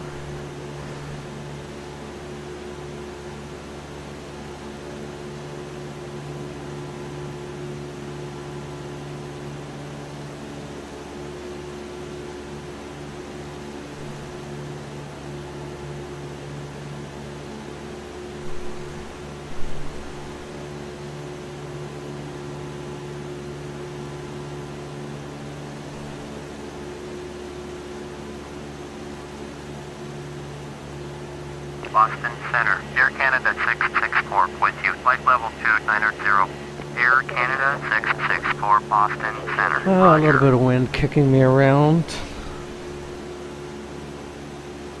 I've got an hour and 20 minutes.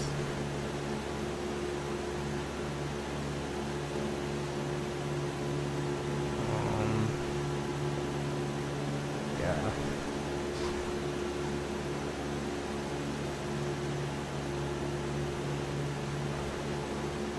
Wait, where is it?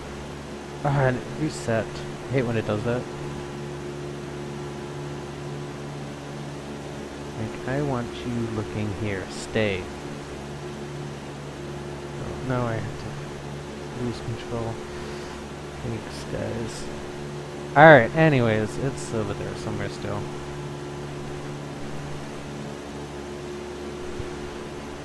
I'm not as on top of it as I thought I was.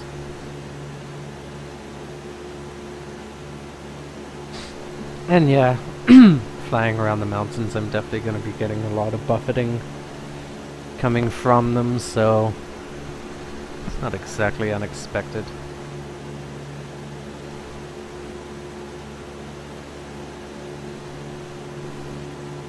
Okay. Don't you dare step on my keyboard. He's going to. Just chasing her brother around now. Go on, jump. Spring. That was awesome. Anyways, where were we? Flying our 172.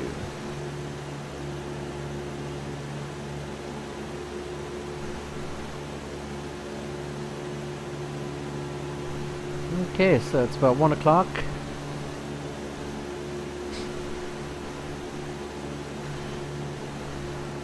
Actually, 1 for 1.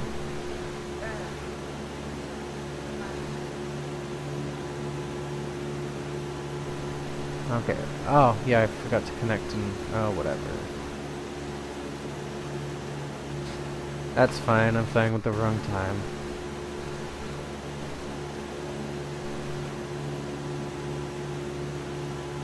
Alrighty.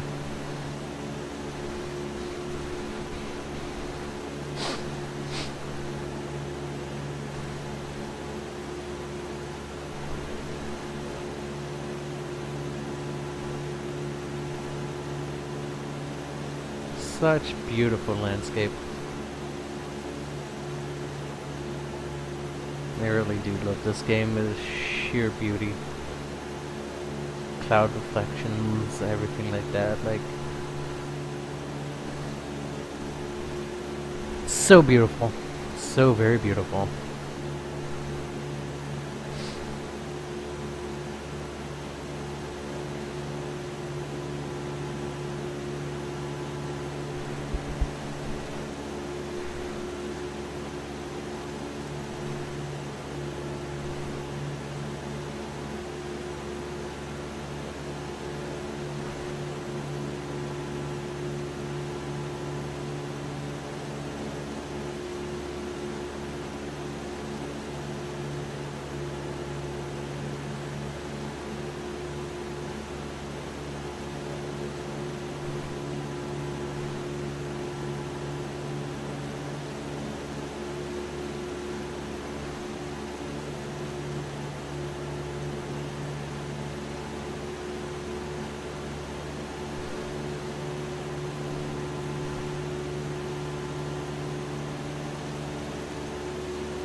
Alright.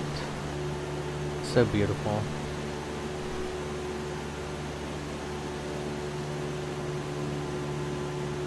Oops, that.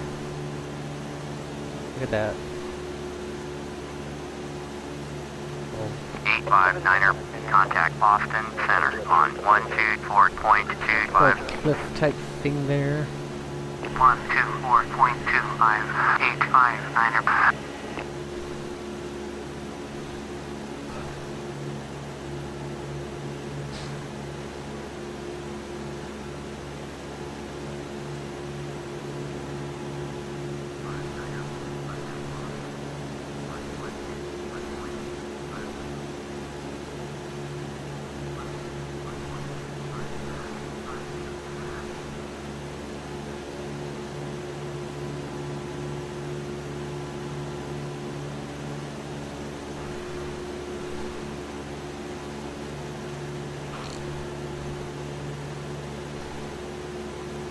Alright.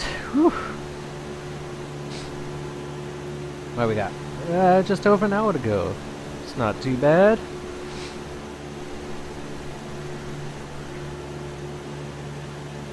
We're making our way across the skies. Going crazy. Not the mouse yoke. That's the Xbox. It just randomly throws it into a different pattern, I guess.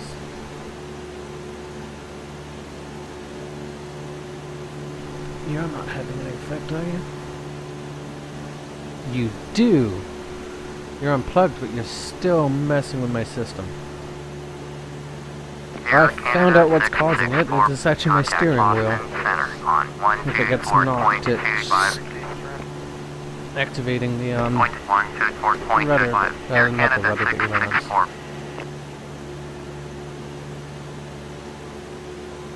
That explains why I've been having some troubles.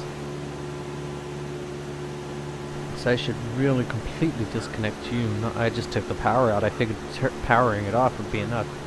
Power, I'm just guessing, is just for the accessories.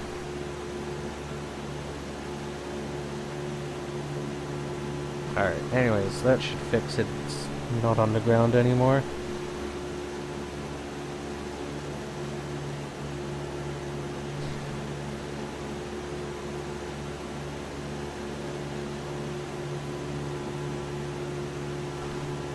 Look at that. Perfect near level flight.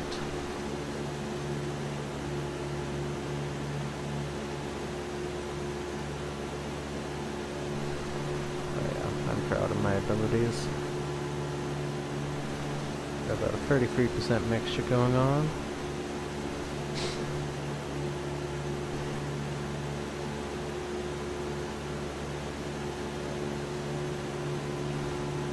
Alrighty.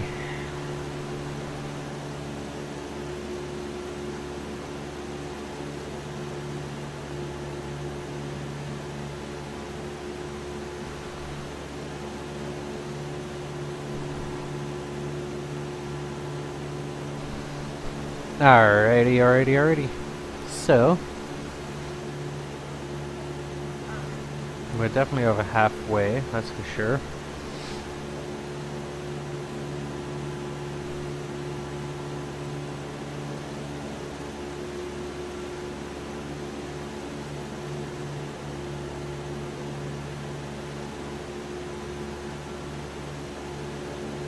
Damn, this is just beautiful.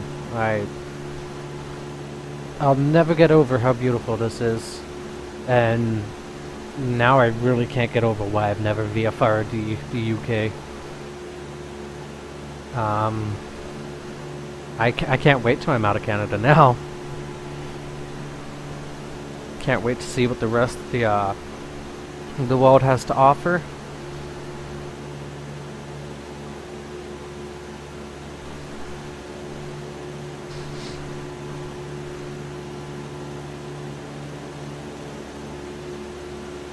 Yeah, to me, this is true flying. This is truly the way to fly. It's just a visually... yeah, I got the GPS up, but I'm...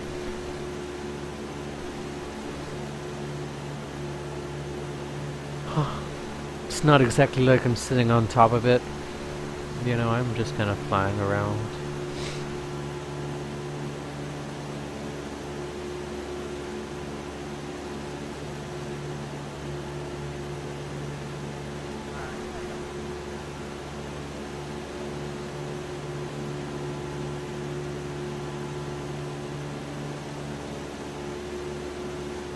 Oh.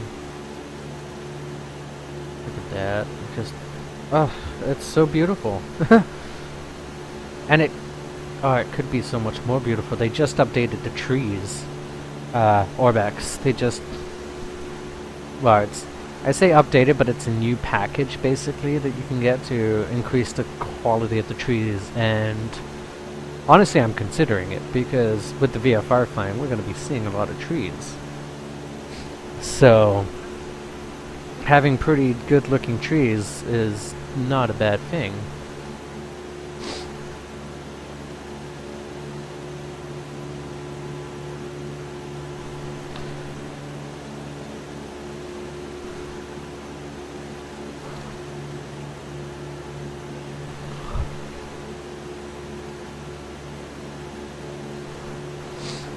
Alright, so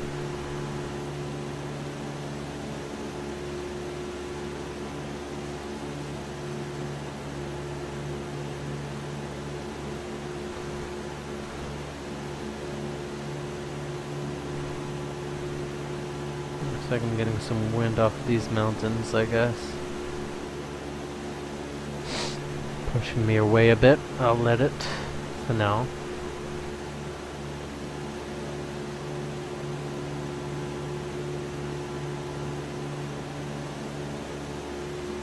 Look at that, climb speed versus my HSI.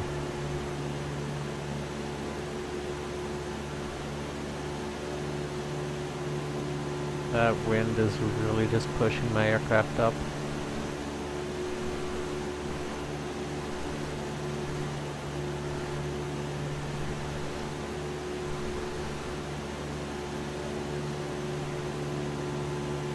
Alright, yeah, just touring around, enjoying the sights, like, nothing more beautiful than this. Except for my girlfriend, but she's not here right now, so this is the most beautiful thing around.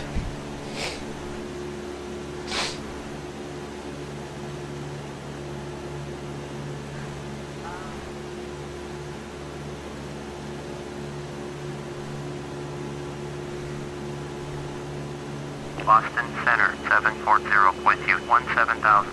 740 Boston Center, roger, altimeter 29995. Oh.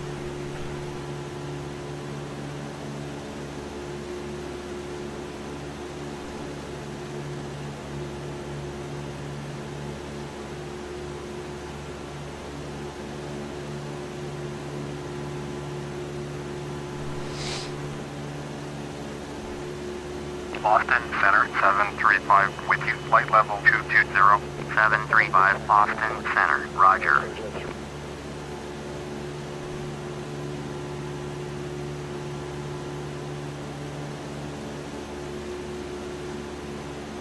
Alright, so I just refreshed chat. Yeah.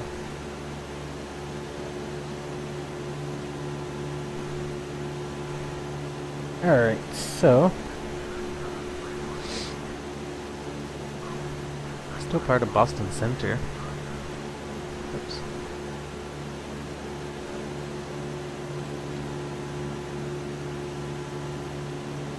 A lot of emptiness here. No airports or anything. Oh, you're back? You got bored, so you came back. Is that what it is? Or are you just trying to show off for the camera? Or did you just miss where your brother was? And now you've seen him. Kip, she's looking at you.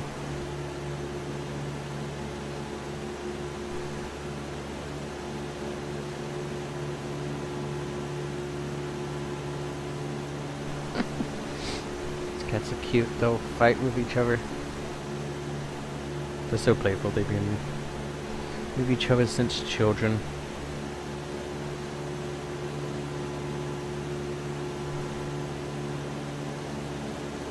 Just making your tail all poofy, relax. Ah, you crazy cat.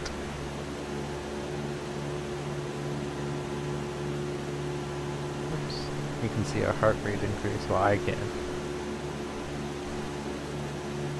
Anyways. Yeah, if I'm gonna go to these mountains, I definitely need to climb a bit. Ooh, which I am somehow.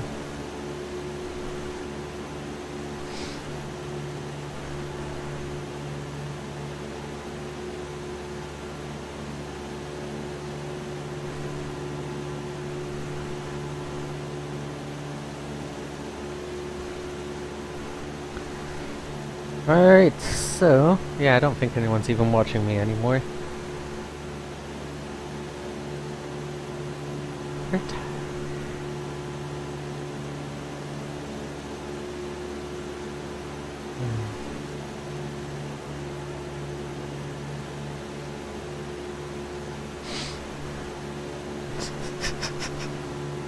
Watching my cats is incredibly funny. Boston Center 208 Heavy with you. 208 Heavy, Boston Center, roger.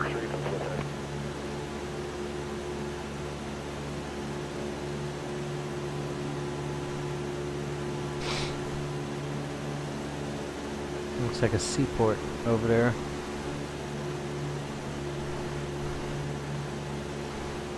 Oh, a lot of stuff. Greenville, areas, seaplane base, yeah.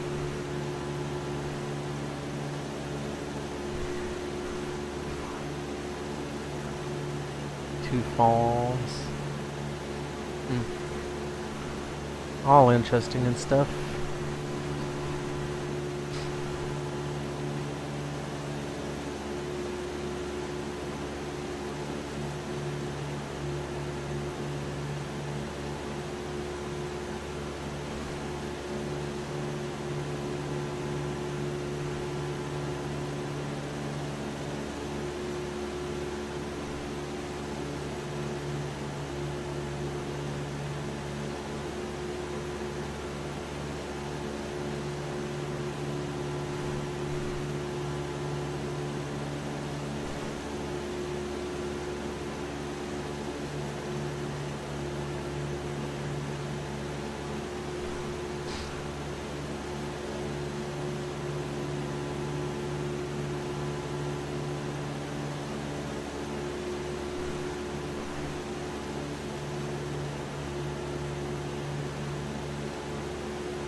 Oh, sorry.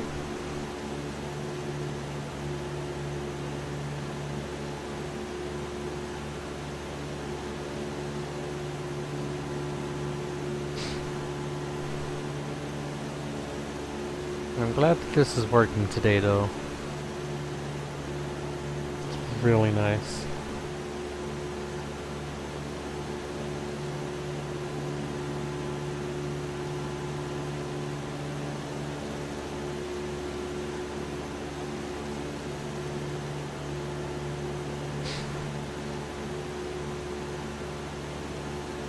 Alright, just under an hour left.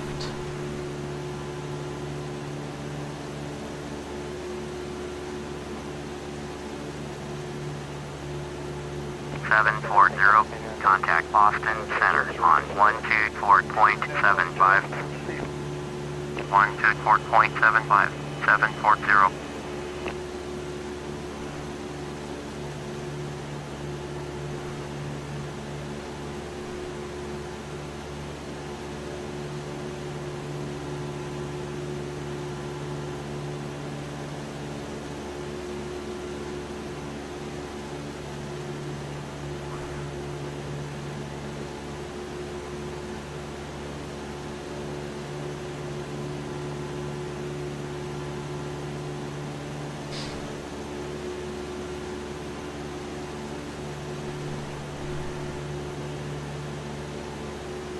Oh yeah, this is just beautiful.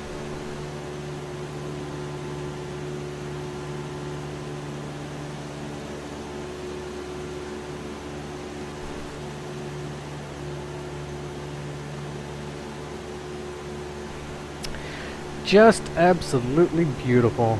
Whoops. I kicked my steering wheel. Just moved it. Oh my.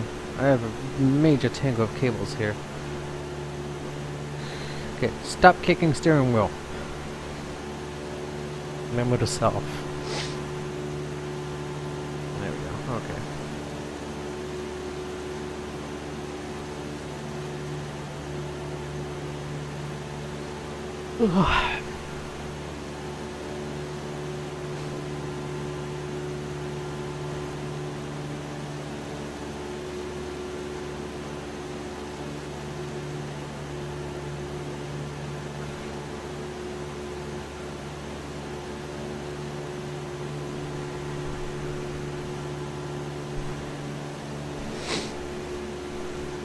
Alright, so yeah, tomorrow's gonna be Euro Truck Day tomorrow. For those that you love ETS 2, I'll be online, multiplayer. Oh, Jesus. Yeah, I don't remember where I was there. On 124.25. 124.25. Niner 37. That's nice. I don't know, there's so much beautiful things about this aircraft. I do love it. Oh, and then there's that. But that's my controller. Such a beautiful aircraft. She flies so nicely. She flies well.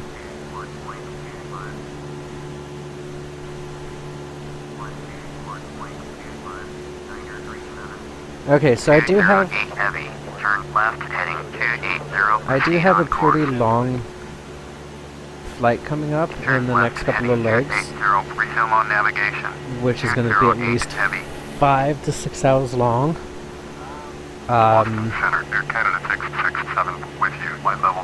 It's going to be the longest range I've done in this aircraft so far.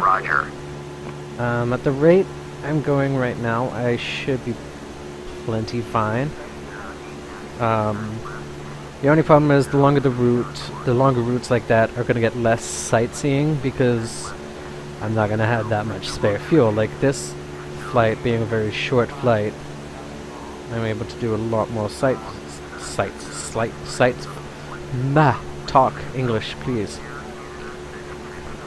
Sightseeing with this stuff because I've got a lot more fuel. I'm not too worried about it.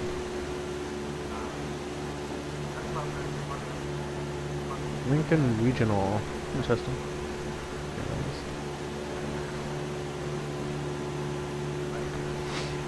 See, I'm still in the States.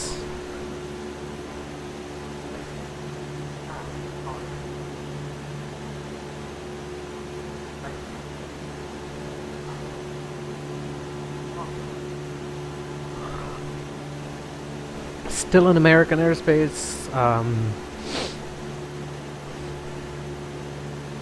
Just kind of because otherwise I'd have to go north quite a bit to get around it. So I figured it was simpler to cut around at this point.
Get some beacons over there. Oh. And I can't control the camera, so...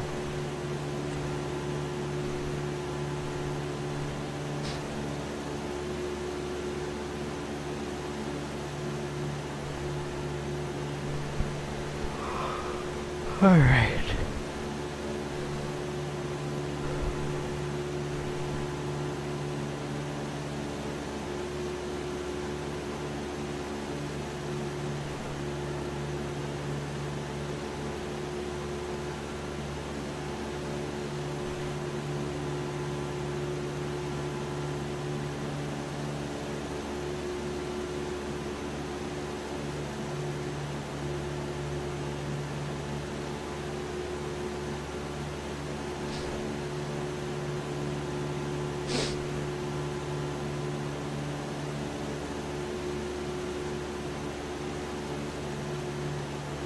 Four 725, turn left heading 015, descend and maintain 12,000.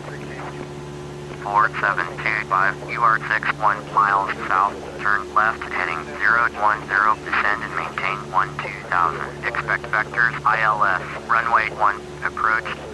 Runway 1? Turn left heading 010, descend and maintain 12,000. Expect vectors ILS, runway 1, approach. 4725. Air Canada 667, traffic is 10 o'clock, 4 miles at flight level 350, Bombardier R2, report them in sight. Air Canada 667, traffic in sight. 938, traffic is 9 o'clock, 2 miles at flight level 360, Airbus A319, report them in sight. 4725, descend and maintain 2,700. Descend and maintain 2,700. 4725. I wonder what airport that one's going into.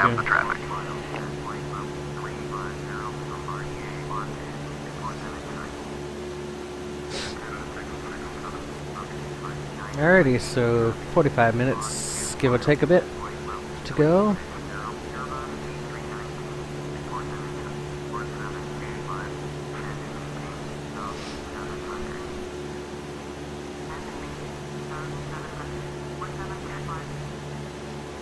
Nicely trimmed aircraft though.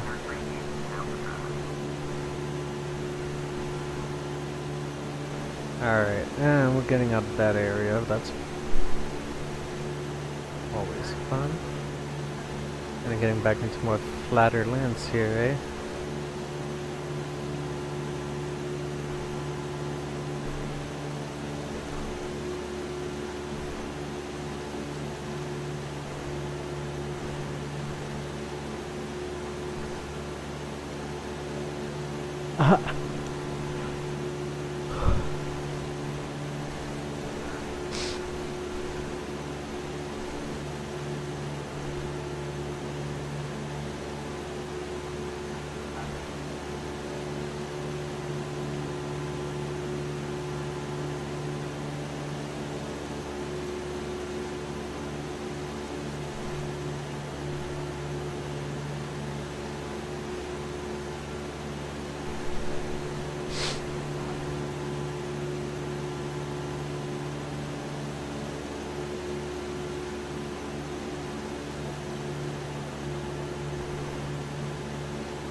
Alrighty, so getting away from those mountains.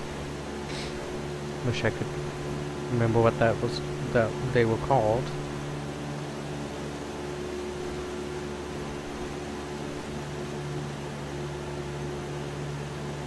Maybe they were the American foothills. I don't know, I can't remember. I thought they had a different name than that, but I could be wrong. I generally am. When it comes to geography, I'm not the best. I'm not a topographic expert, but I do understand what both of those words mean. Alright, that's actually warmed up a little bit, minus 15 now only. from the minus 16, minus 17 that we took off from. Niner 38, turn right heading 090, proceed on course. Turn right heading 090, proceed on course. Niner 38.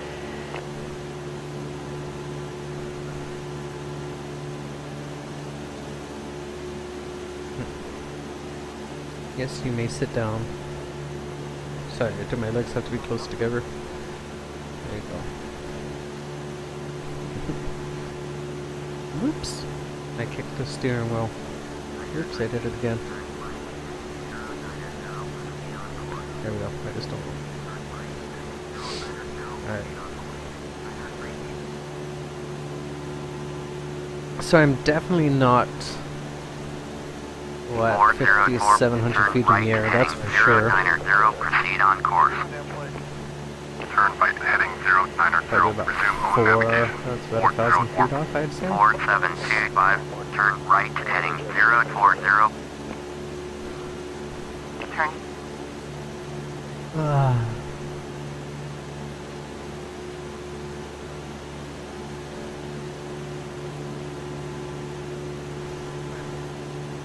Let's see, what have we done? We've done about almost 2 hours of flying, actually. And I still got 45 minutes to go. So, yeah, not bad. Short little 3-hour flight. That's about average as usual for my sessions.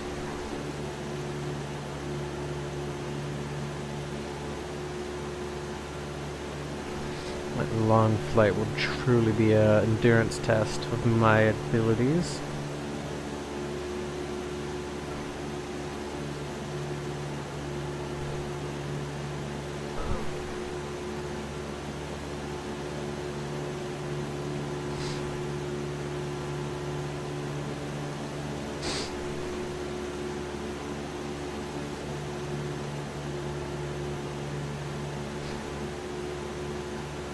Still just looking around, enjoying the beauty that is out, the beauty that is out there.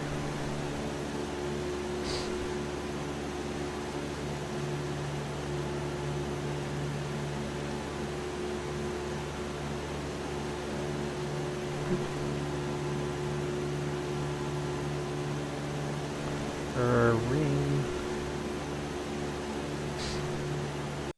Oops. Okay, so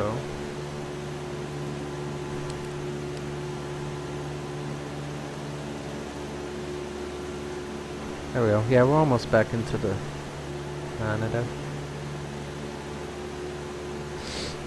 We're almost back in Canada. There's my objective right there, and then we'll be going down to about here somewhere.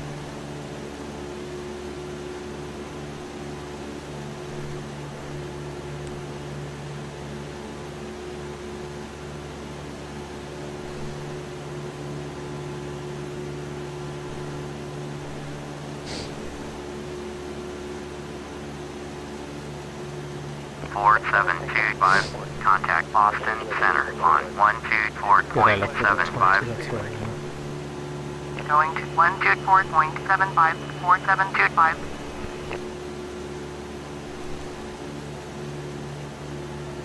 Oh my goodness.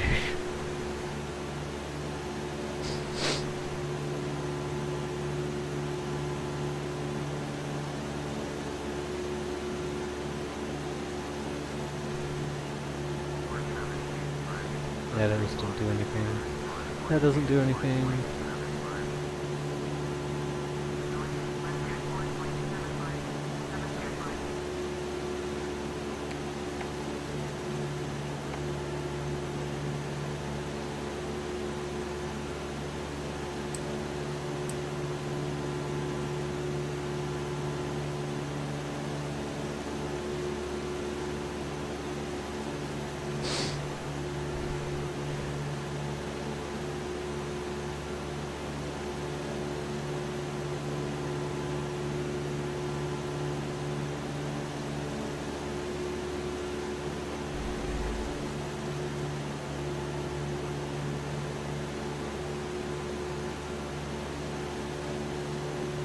So yeah, about 114 knots ground speed. So definitely doing a lot faster than what I was last Niner 38. Contact week. Boston Center I was on only doing like 98 some 124.25. knots ground speed. So 124.25 for Niner 38. Boston Center, Niner 38 with you. Flight level 350. Niner 38 Boston Center. Roger.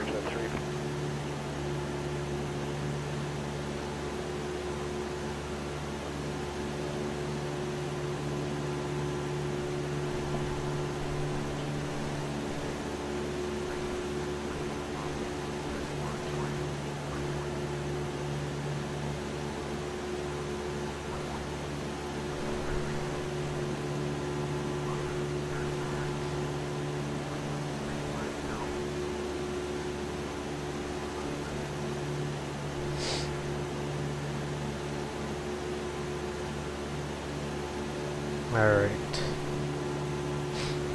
So beautiful. I love this stuff.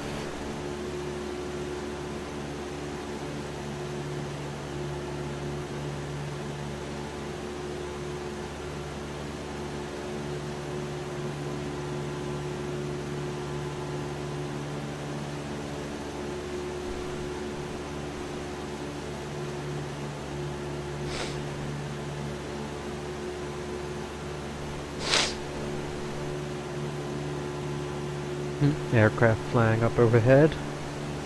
Over here, you can see her. Even got little contrails.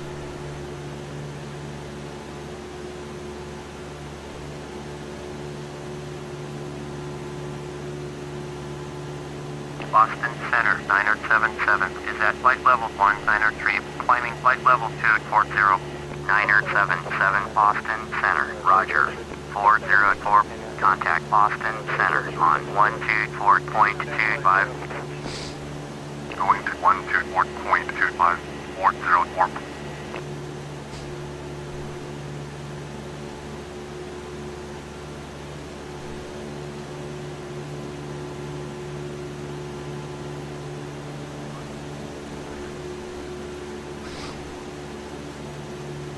Niner 38, contact Moncton Center on 124.3.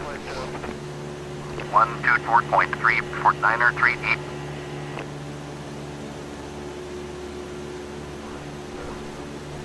I wonder how many aircraft right now are around. Ooh, quite a few actually. Oh no, wait, air traffic, there we go. A bit. A Saab, a Cessna 208, Canadair, Bombardier, a Boeing 737, an Airbus A330, and an Airbus A310. Mostly with Canadian reg plates. Niner 77, climb and maintain flight level 320. Climb and maintain flight level 320, Niner 77.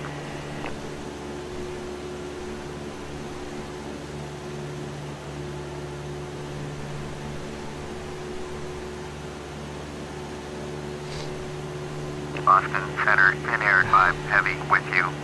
Thin Air 5 Heavy, Boston Center, Roger. Ooh, Fin Air, that's interesting.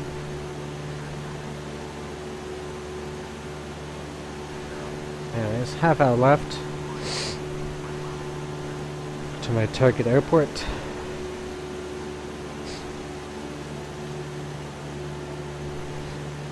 Boston Center, 404 with you. Niner 77, contact Boston Center on 124.25, 404 Boston Center, Roger. 124.25, Niner 77.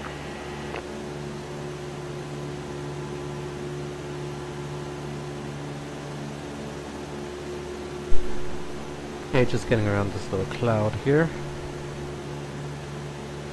Temperature still -15.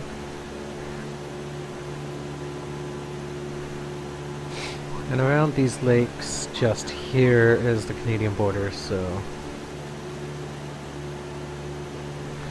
there we go.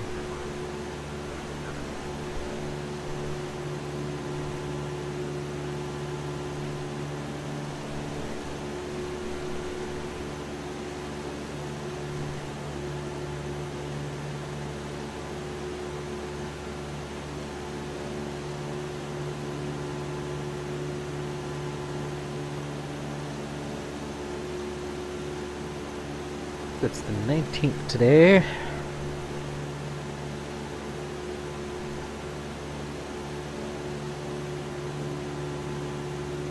Boston Center, 977 is climbing through flight level 305 for flight level 320.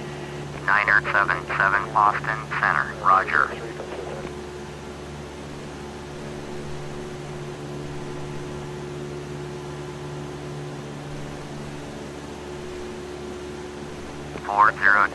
Contact Moncton Center on 124.3. 124.3404.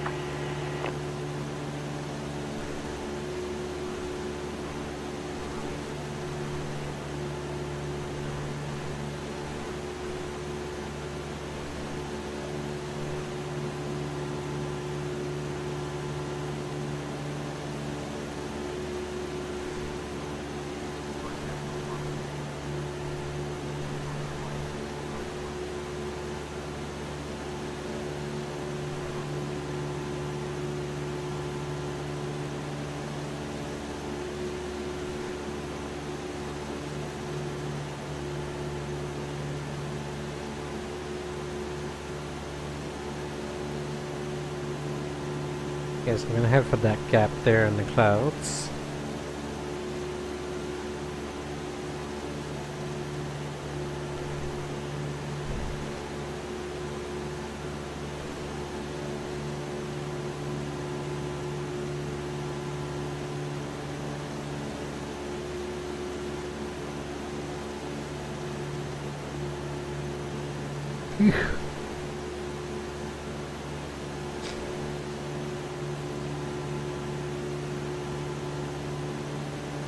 United CH, welcome to the following group. Thanks for following, and I hope you enjoy your flight. You might have messaged me. No.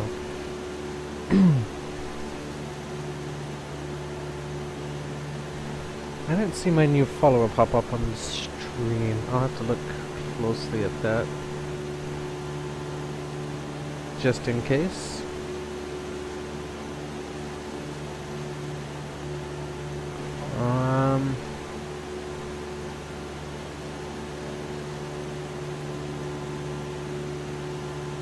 That follow is supposed to pop up there. Let me move it down a bit actually.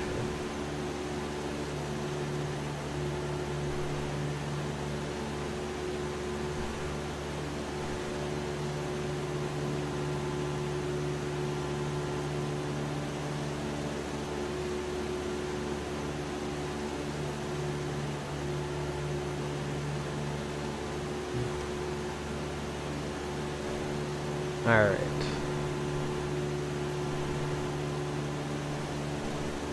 Almost back in Canadian lands. Once I'm past this lake here, basically, once I'm on the other side, I'm in Canada again. And Fredericton will not be far. We've only got about half hour to go. So, all in all, to include landing and taxiing, probably about another 45 minutes. 45 minutes to an hour to get to Fredericton, land, and taxi to my parking.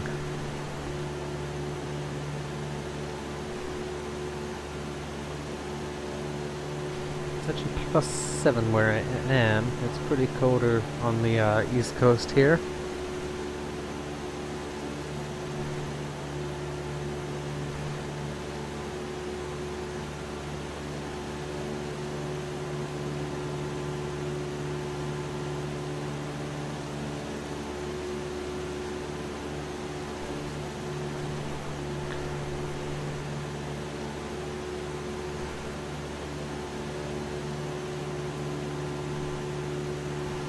Alright, so that's the clouds taking care of. Oh, and this reset. Always frustrating when that resets.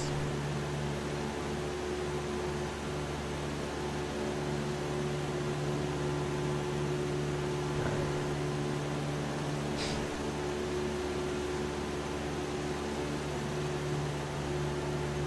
61 nautical miles roughly left. pretty high ground speed right now.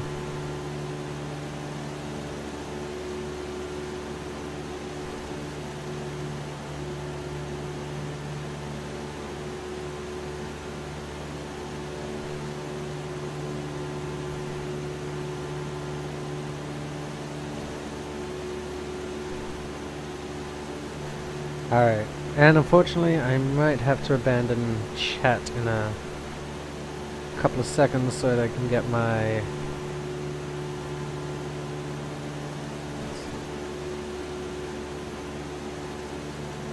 Oh, that's how I do it. Yeah, Maine is what I'm flying over right now.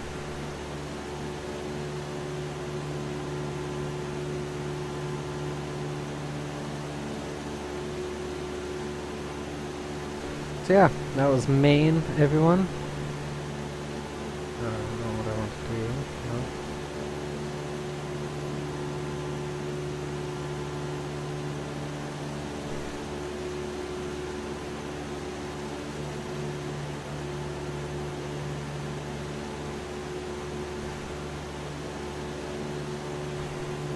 No. Oops.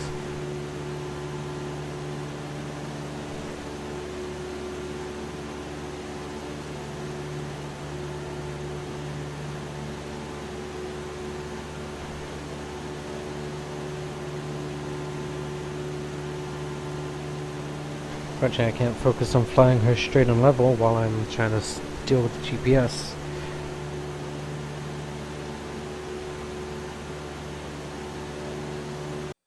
Oops, and I went the wrong way through the list there. Anyways, flight plan. I don't know if you popped out. I didn't know you pop out. That'll be interesting. Why don't I do this all the time? Didn't know I could do that, guys. Alright, anyways. It is pretty small still, though.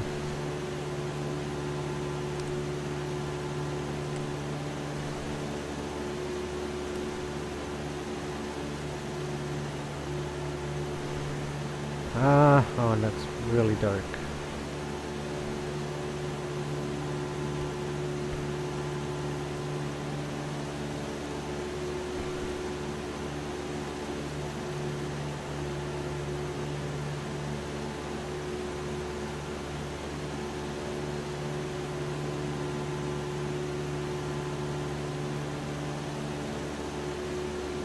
Yeah, no.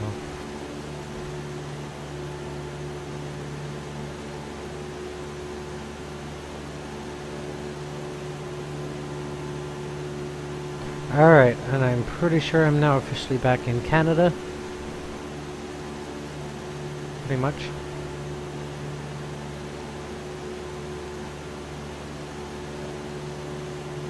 So, all that excitement, that was America.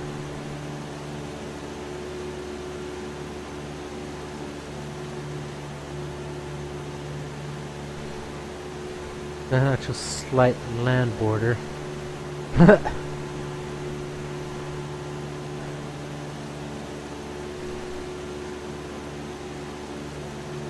It drew the border in the sea, in the ocean. Alright.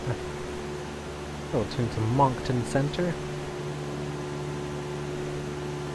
While I go for this beautiful cow.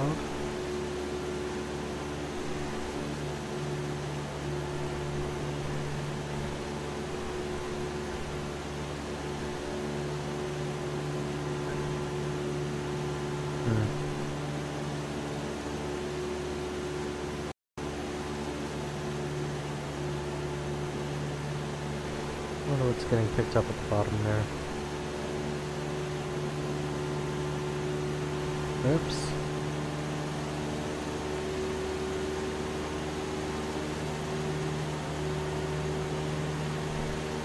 ALM 685 Heavy, contact Boston Center on 120.25.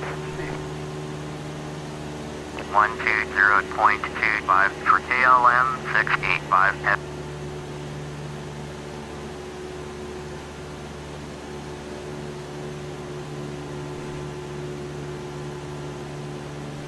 Okay, well that's what Microsoft Flight Simulator is picking up, whatever is in the background there.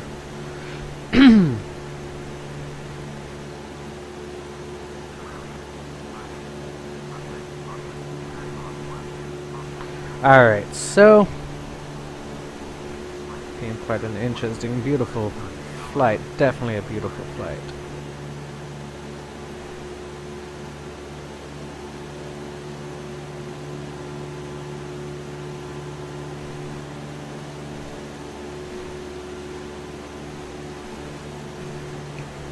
Pardon me. So, Fulton, Woodstock, Brockway, and Scottsfield Air Park. The airfields in range, airports in range basically.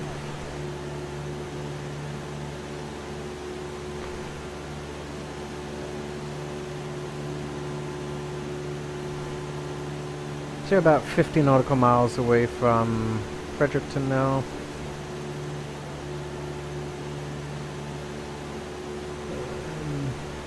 Let's see, rings.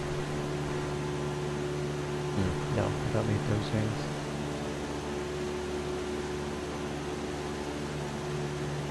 Airspace, yes.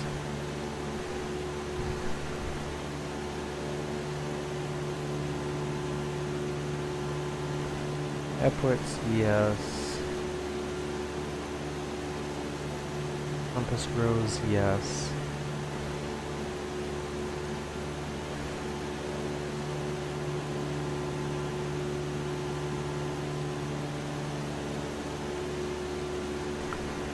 Alright, yeah, that's pretty much how I like my map. Alright, so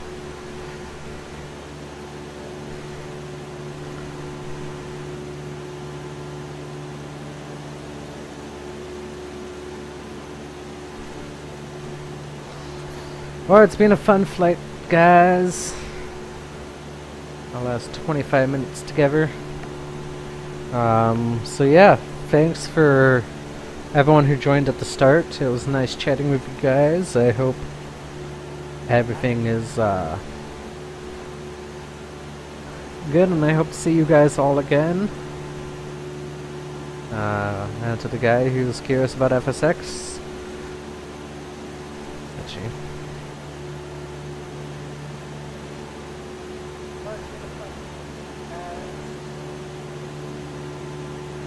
Hot Danny Heatley, that's the guy. I hope your surgery was fine.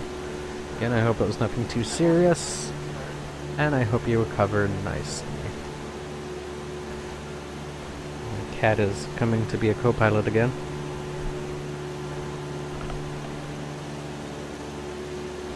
Because she owns this seat. No, she's going to sit on my hand. As long as you don't eat my cords.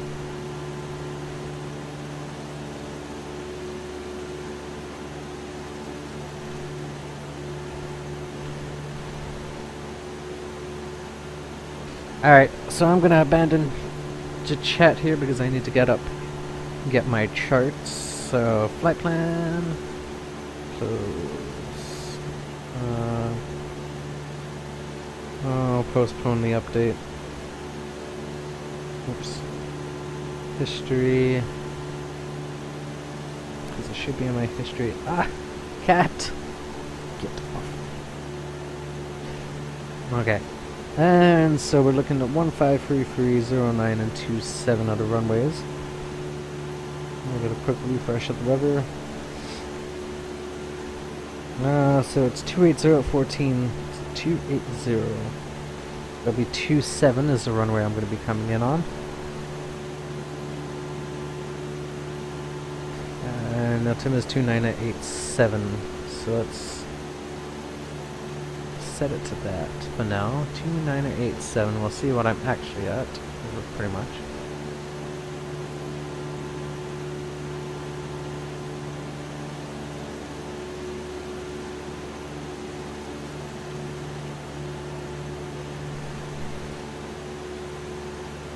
There we go, 2987. So now I'm actually at that altitude. Still a little high, but that's okay. Hey! What am I doing up there? I see you've slendered out your tail again. Yeah, so I don't have chat open, so anyone who's trying to chat at me at this point, I'm not going to be able to get and reply to you.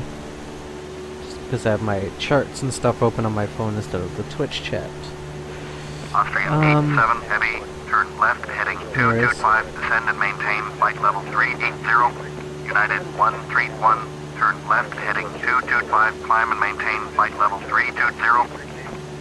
Moncton Center, Air Canada 6904 with you. Anyways, flight level 330. Air overcast Canada 7,500. Moncton Center, roger. Which is not what I've got right here.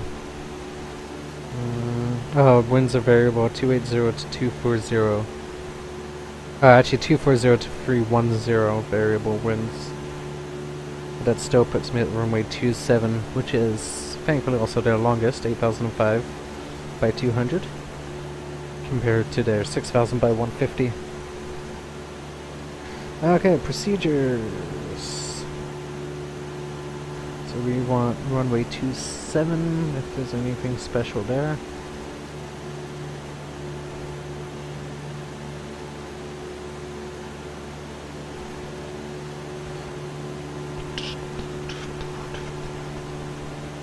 There you go, VRR runway 27.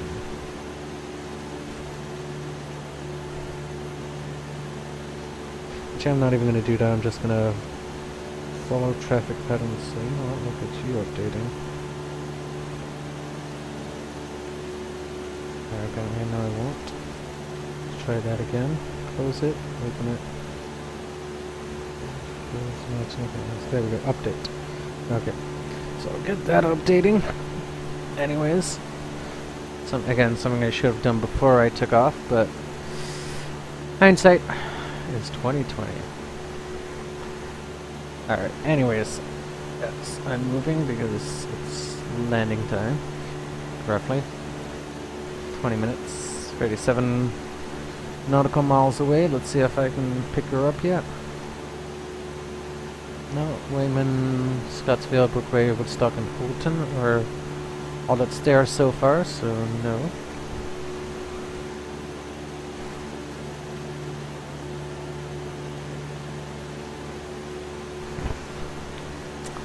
Flying into some real bad cloud here. Only negative 13 degrees now though.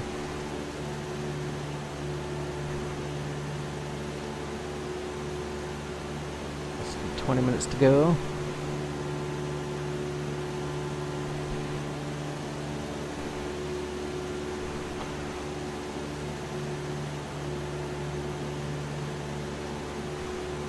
And I got my heat on so I can easily go through these. No, sorry. I can't have you on my lap right now. You go lay down. Sorry, kitty.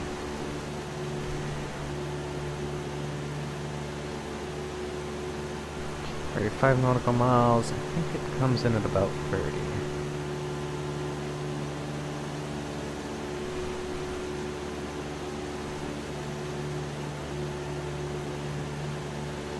So anyways, slowly descending. We're about what, 5,400 right now?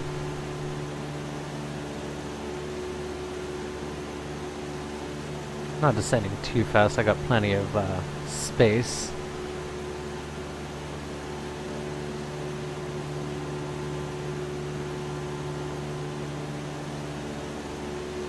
$34 nautical miles to go. That cloud made it through.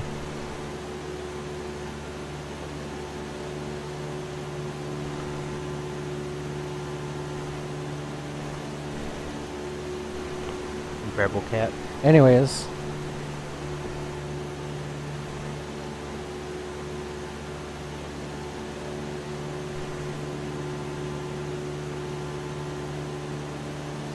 About 15 minutes out still.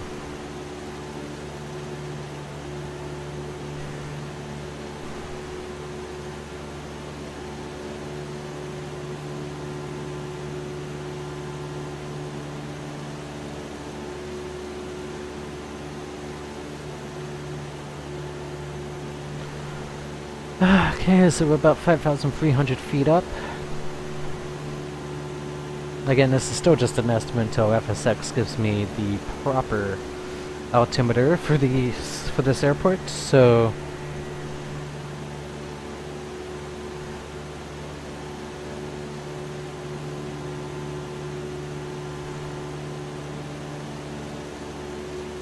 you know what I should do? I should actually set my mouse wheel as trim up and down.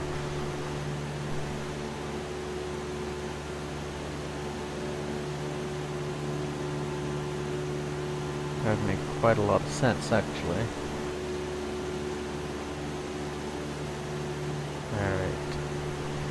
Alright. There we go, Fredericton just came up.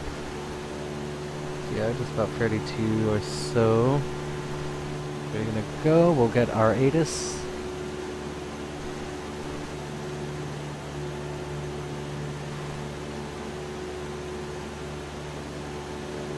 Oh. Oh. 2. Yeah, so Fredericton, CYFC. Select a runway for landing. Okay, so it's going to be runway 27. This apparently is an untowered airport. This is interesting. This is just Unicom, am I? 122.8. 122.9 apparently. But yeah, basically I'm just Unicom here.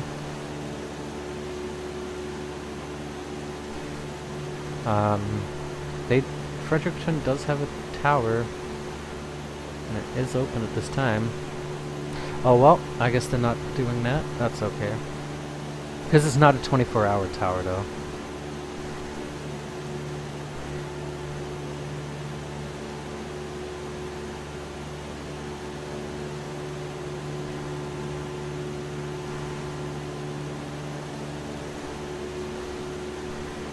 I'm gonna announce it. Charlie, Yankee, Foxtrot, Charlie, traffic, Cessna, Charlie, Alpha Tango, Whiskey 642 is 28 miles west, 5,100, inbound to land, runway 27. Okay, so I didn't realize it was going to be that empty of a airfield. Interesting. Anyways, yeah, so we're gonna be pretty much doing this on our own. This is true VFR. Look at those clouds though.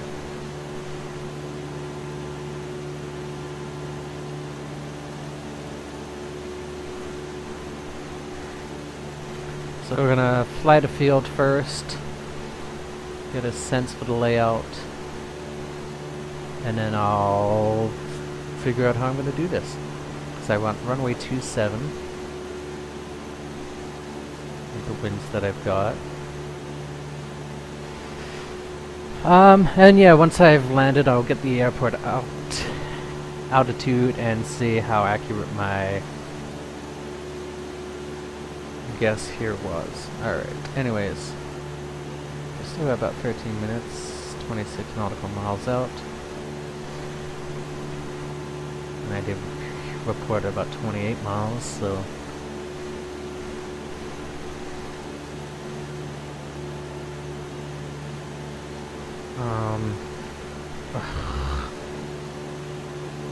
why does it do that? Oops, wrong one. Procedures.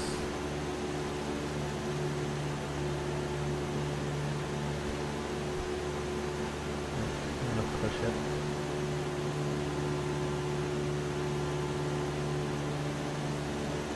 I'm gonna select approach, enter. I want BR27. And we'll go back to this. And we'll load it in.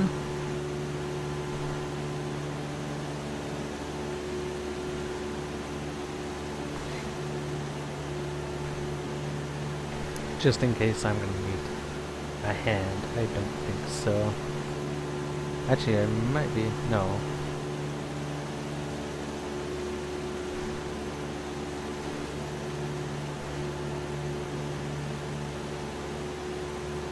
About 5,000 feet here.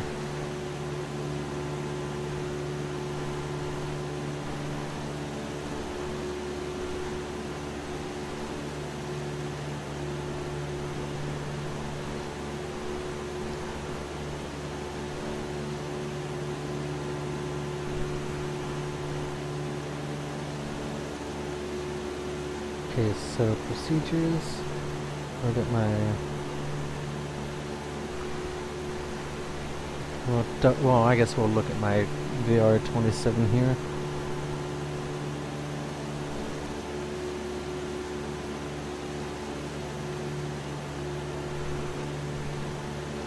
Okay, and the aerodrome chart just to make sure everything's all good.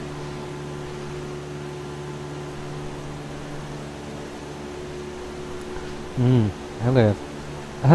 Downside to landing on 2.7 is there's not much taxiways coming off it, really. I'm gonna have to backtrack all the way back down to taxiway Alpha, which is on the corner of 2.7 and 3.3 there. So yeah. Alright, so that's the worst time for me to want to use the washroom. Coming in for the landing.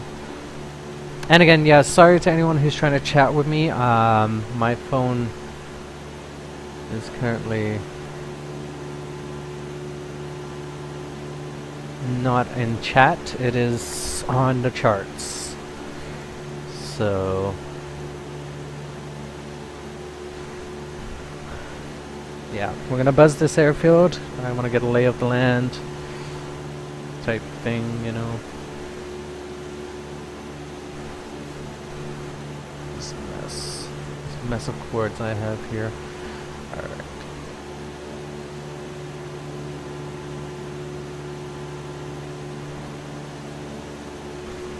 Stick around 5,000 feet or so still. So 10 minutes that way, roughly.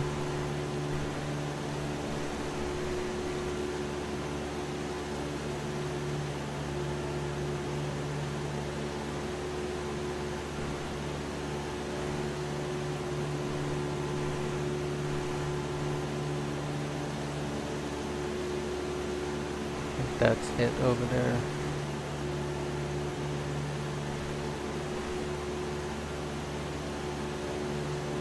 Yeah.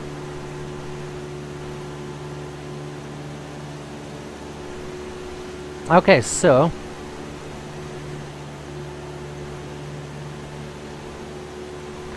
gonna take this nice and slow. Actually, I'm gonna go back to the. Actually, what was that? Sorry.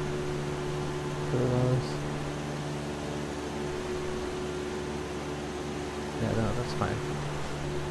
Okay, these clouds are looking pretty dark. And ominous. Okay, so I'm back in chat now, guys. So if you want to chat, feel free.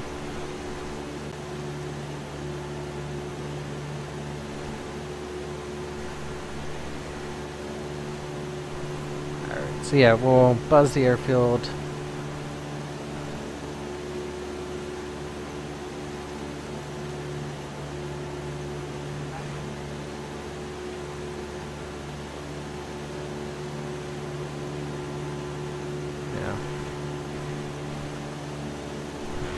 So yeah, we'll buzz the airfield and then get the plane turned around on final.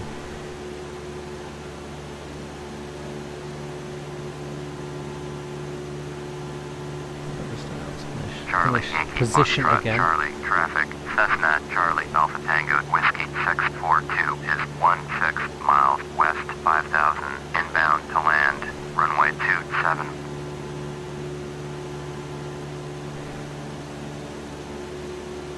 Now we'll set it. Actually, I gotta go back to my charts there. Runway 27 is actually 269 degrees.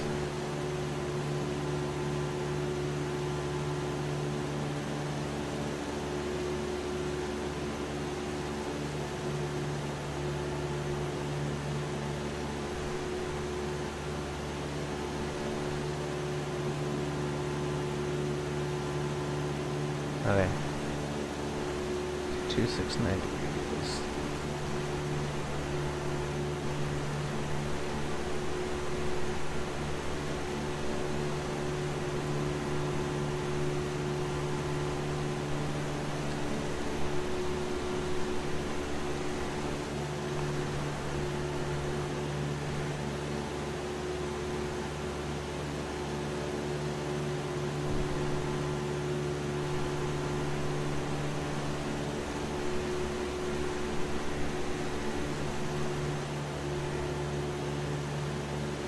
There it is. There's the airfield.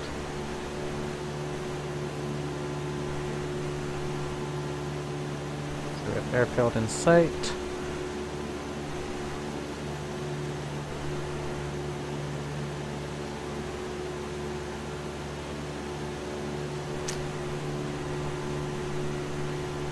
Alright. Okay, now I'm going back to chat. I got what I needed to set up. So I'm coming back into chat here. Doesn't look like anyone's messaged while I've been gone.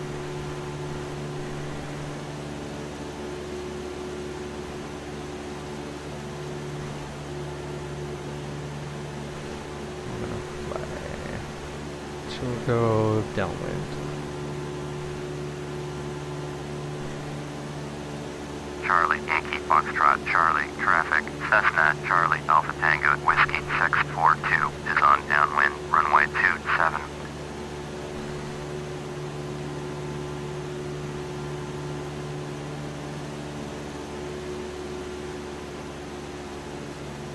Yeah, start to slow the plane a bit now.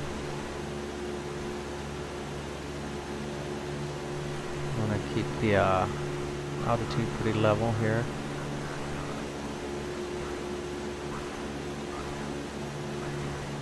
The trim, it's going to prefer to nose down to keep the speed. Trim keeps speed, not altitude.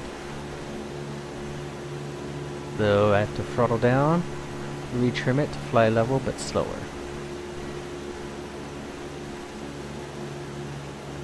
There we go. Okay. About 10 nautical miles out, that's good. Decent traffic pattern.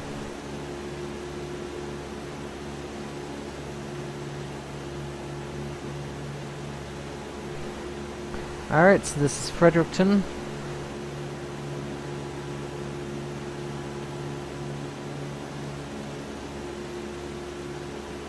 Don't even know.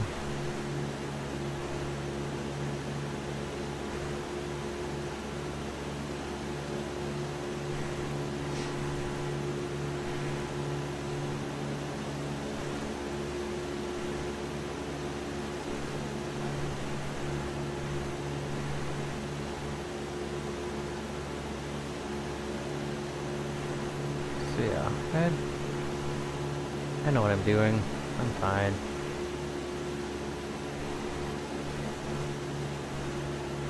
I don't think the runways are the best lined here, actually.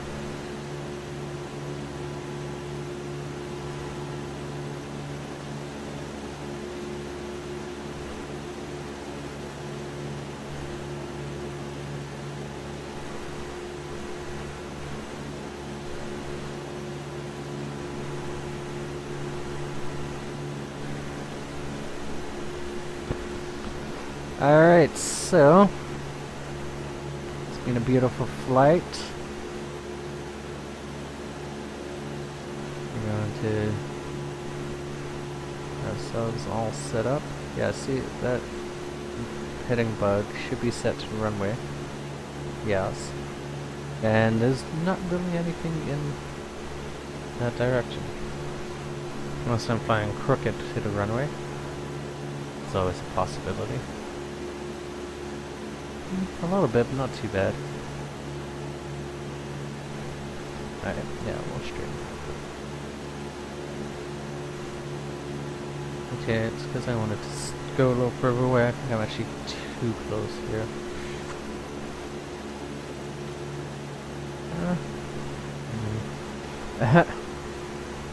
It's hard to say.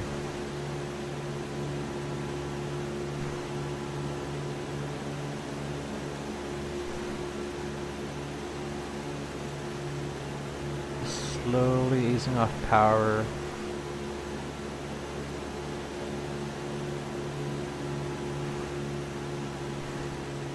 And trimming her out.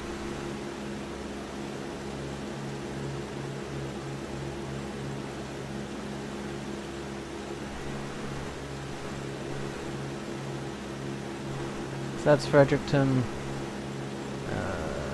The runway on the left end of that X. This is the one I'm going to be landing on along this way. So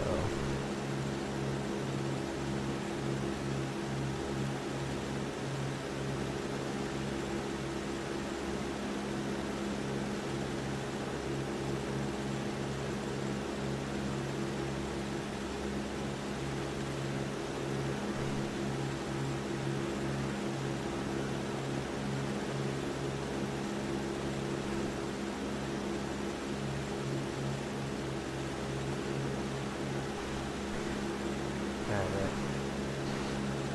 Just looking at those checklists, make sure I'm all good.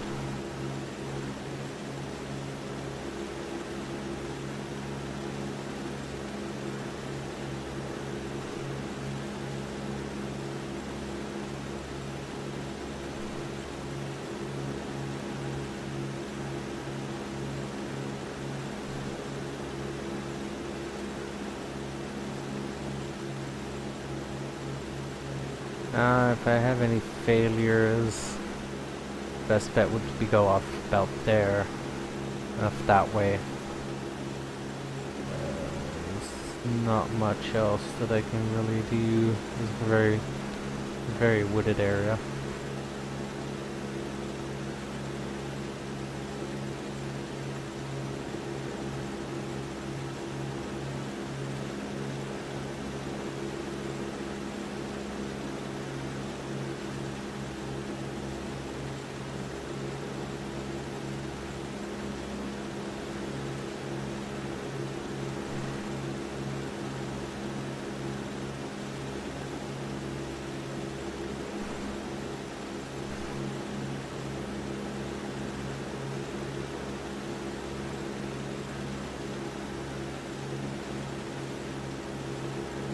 It's 4,000 feet.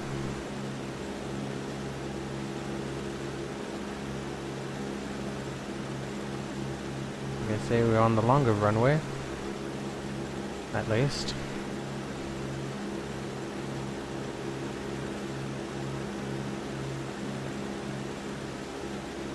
Yeah, I look pretty level here. My gauge here must be off. I see I'm more east than I am. 060.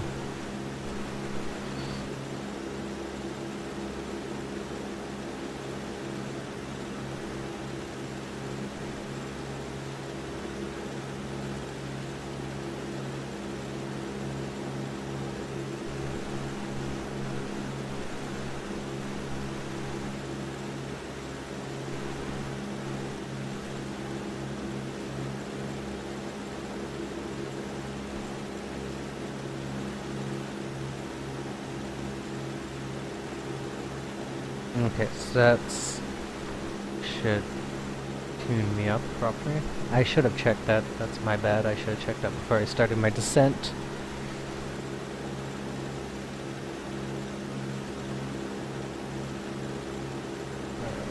So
Alright, so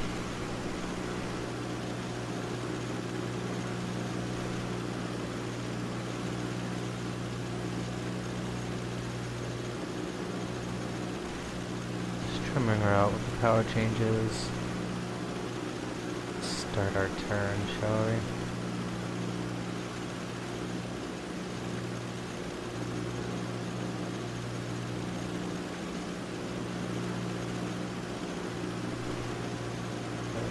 Go up.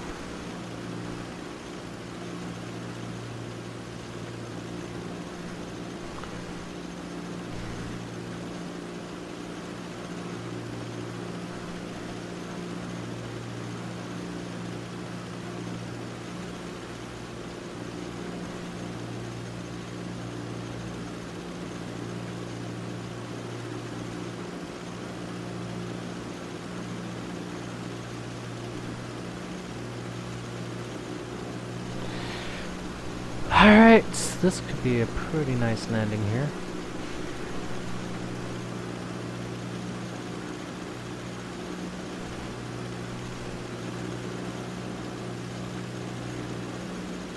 There's another timer up there.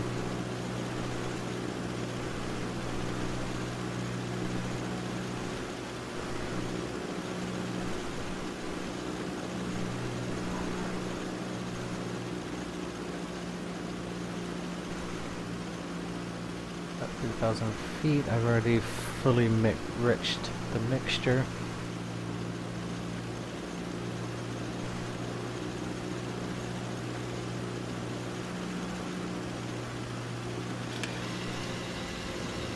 Got the first stage of flaps down. Apparently that was a weather change.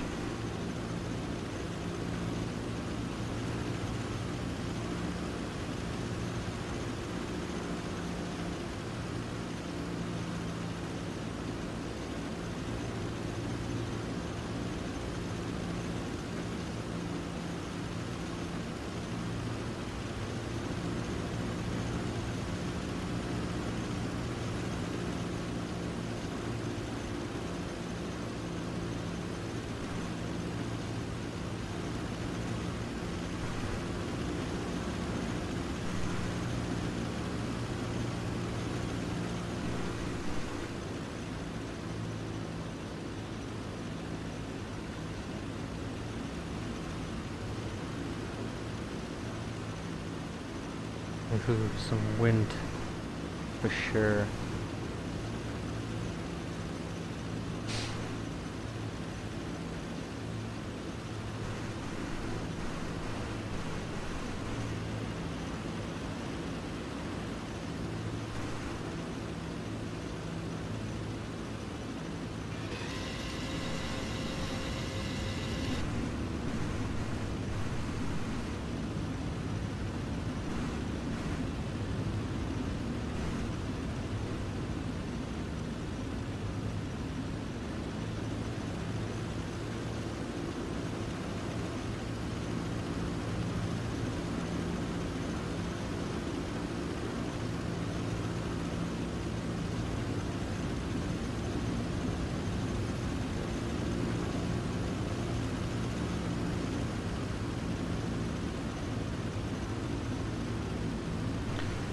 Wow, this has been some pretty crazy weather for my past couple of landings. A lot of wind here.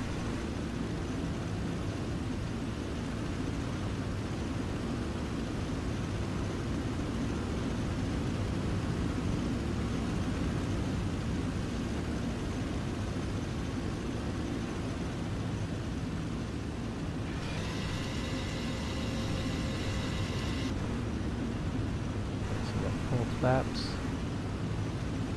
Slow me down.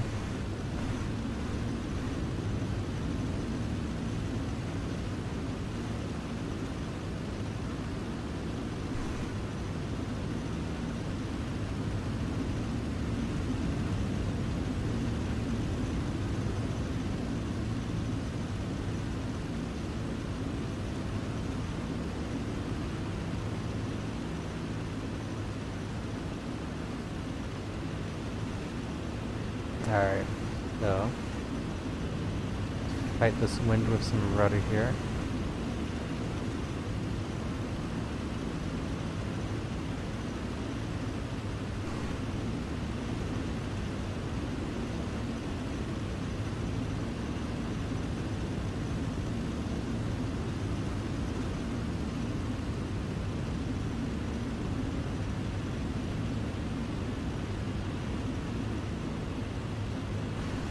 Oh, I'm having troubles.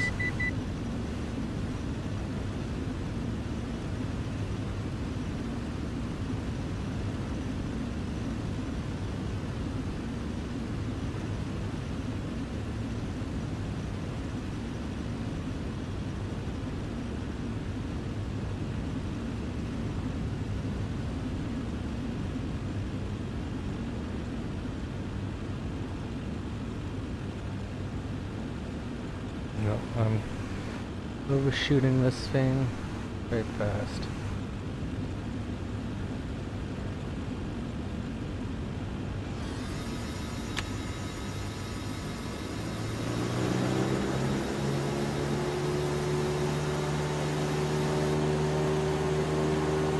So I'm gonna port that one. Charlie, Yankee, Foxtrot, Charlie, traffic, Cessna, Charlie, Alpha Tango, Whiskey, 642, going around. Alright.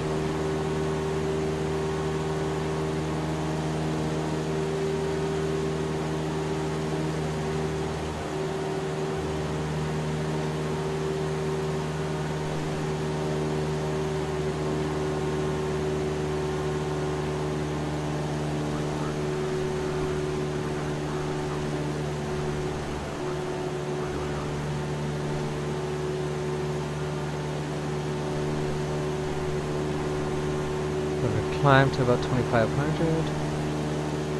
I'm gonna start my turns. We'll do this right.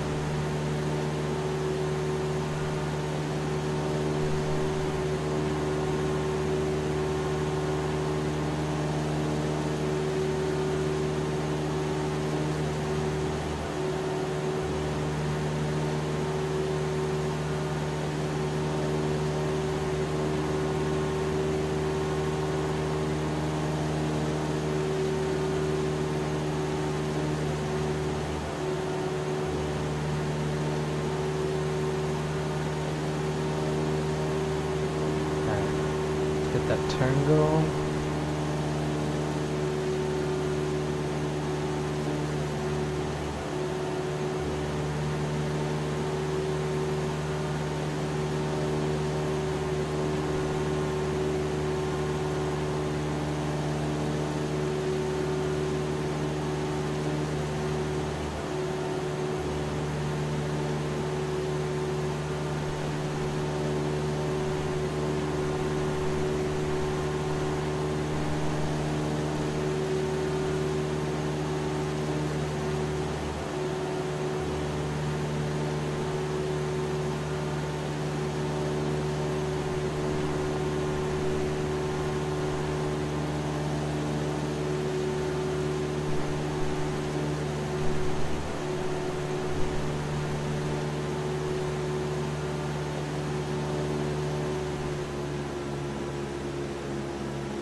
Charlie, Yankee, Foxtrot, Charlie, traffic, 7478, taking off runway 27, departure to the east. Is actually a plane taking off right now? It's amazing.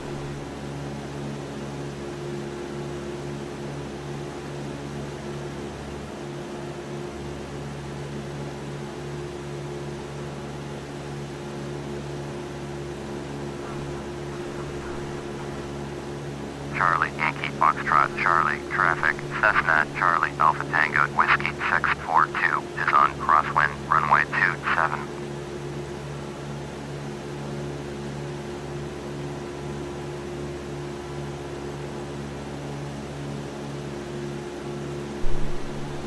Okay, now we'll head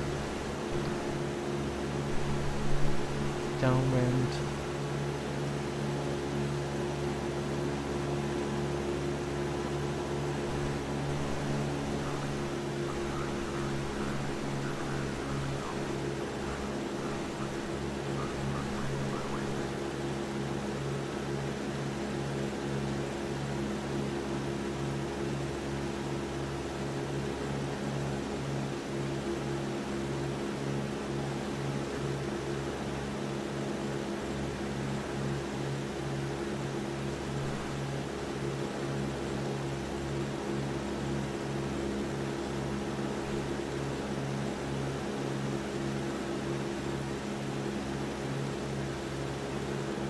Charlie Yankee Foxtrot Charlie traffic 956 miles northeast and down visual runway 27.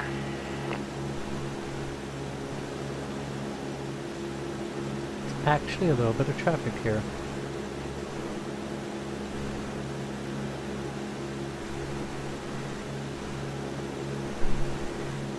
Charlie Yankee Foxtrot Charlie traffic Cessna Charlie Alpha Tango Whiskey 642 is on downwind runway 27.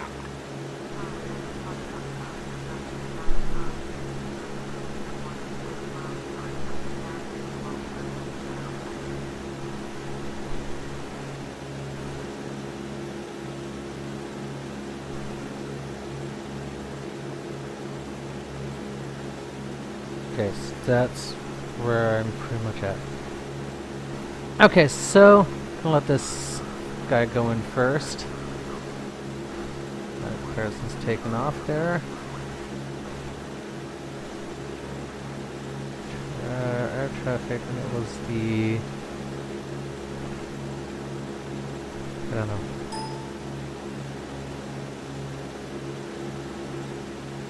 Seven 478, that's all it said.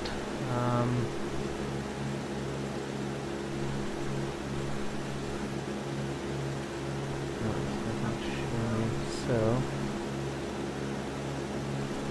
yeah, I don't know. Whatever. Anyways, yeah, I'm gonna let this one go ahead.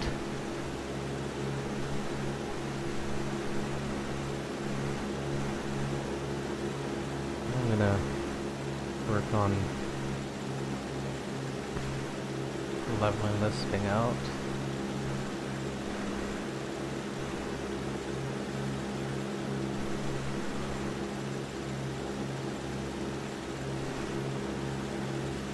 And let it go down, and then I'm gonna turn my base. Charlie Yankee Foxtrot Charlie traffic 956 miles east and down visual runway 27.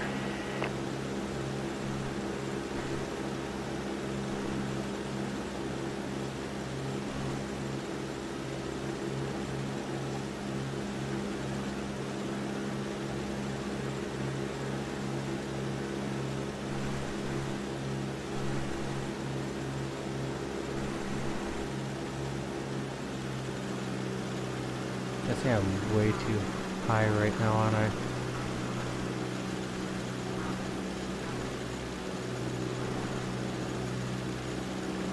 Let's go to base now.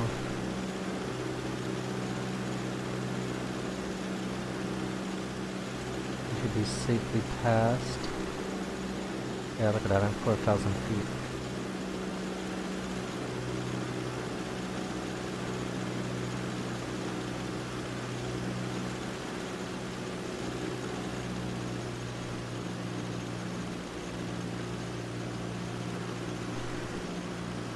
Charlie Yankee Foxtrot Charlie traffic Cessna Charlie Alpha Tango Whiskey 642 is on base runway 27.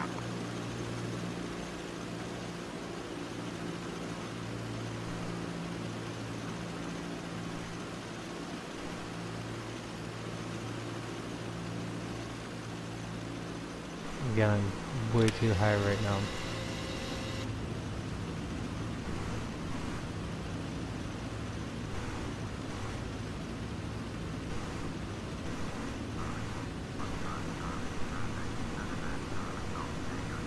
So I'm gonna make a huge left turn. I'm gonna overshoot.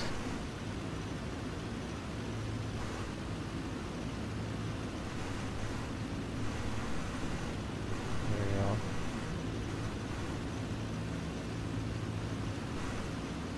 Charlie Yankee Foxtrot Charlie traffic 956 miles east and down visual runway 27.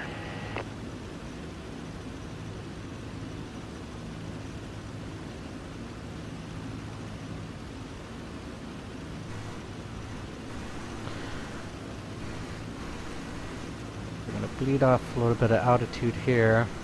Probably make a turn back onto.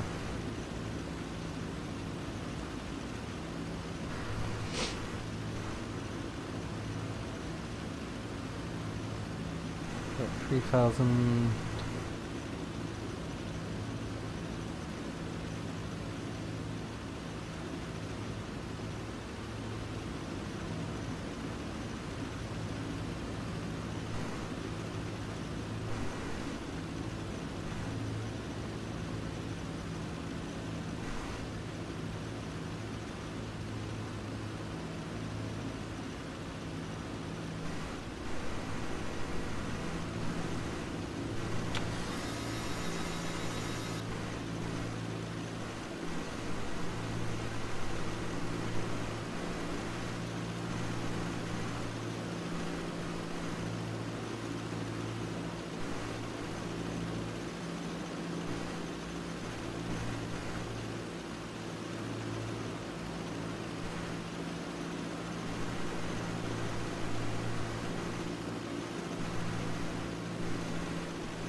Too high.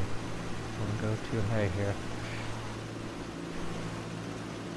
Last thing I want to do is go higher again.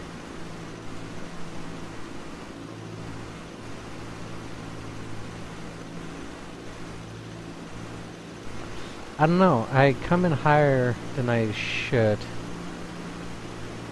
Always, I always do. I'm not used to judging where I'm supposed to be relative to the runway. Yankee Foxtrot Charlie, traffic 956 is clear of the runway.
Oh.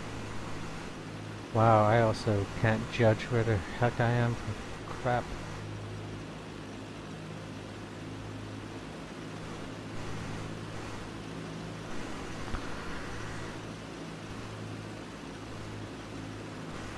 Thought it was down this.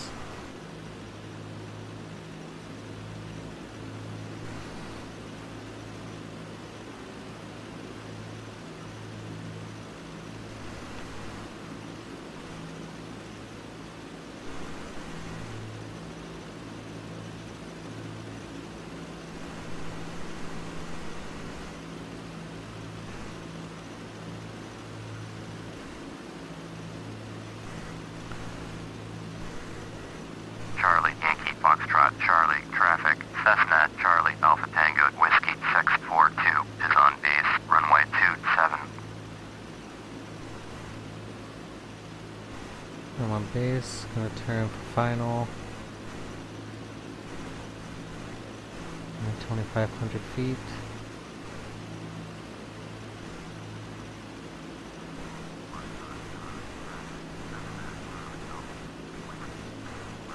No, I wasn't up far enough.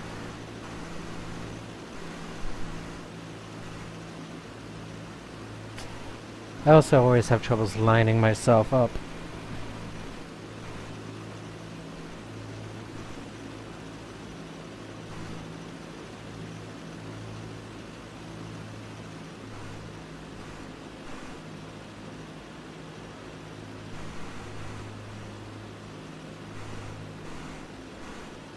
I think I have first notch of flaps out. No, I don't.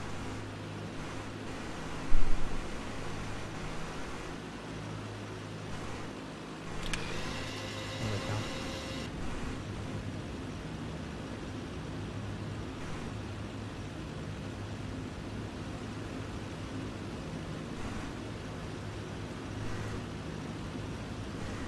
Charlie, Yankee Foxtrot Charlie, traffic Cessna Charlie Alpha Tango Whiskey 642 is on final, runway 27 to land.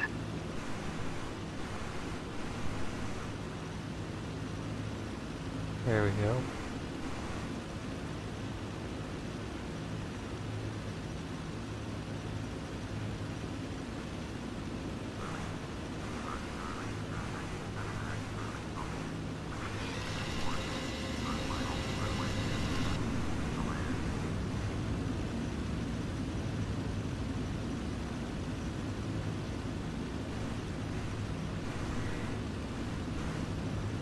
Ow! What the hell?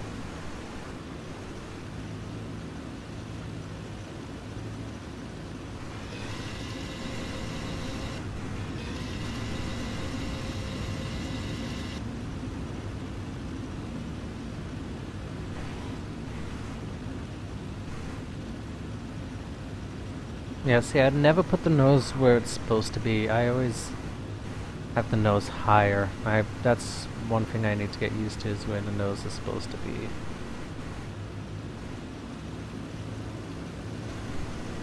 Come on.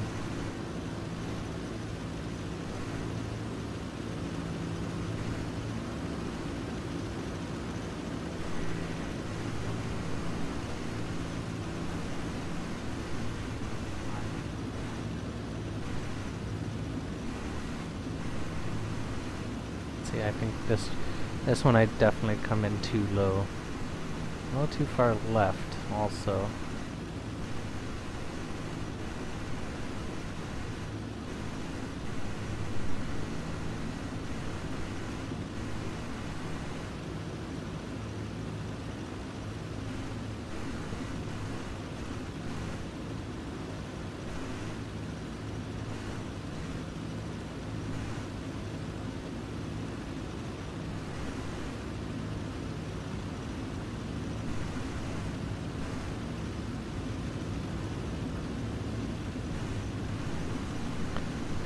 Here we go.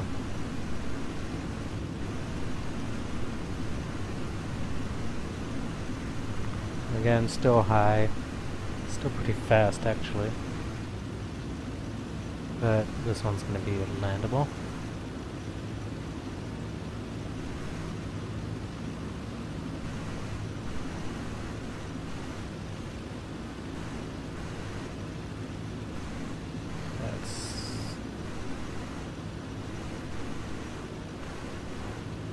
Oh my gosh. Really high still. Let's get this thing down.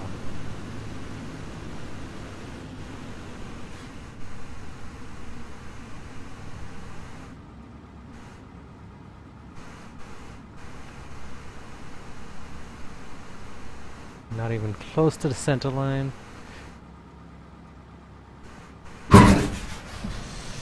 Ooh, that one was harsh. Whew! That one hurt.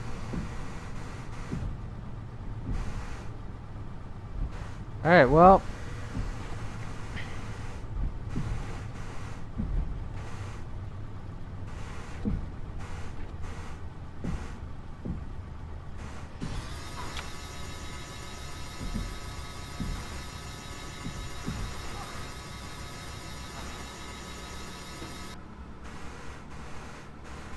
Now I'm going to backtrack the runway. Yeesh. That was a pretty rough landing, actually. Certainly not proud of it.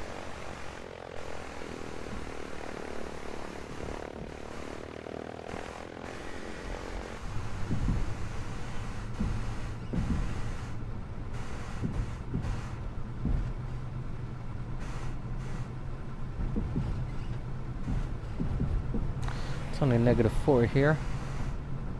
Man, I'm really not proud of that landing.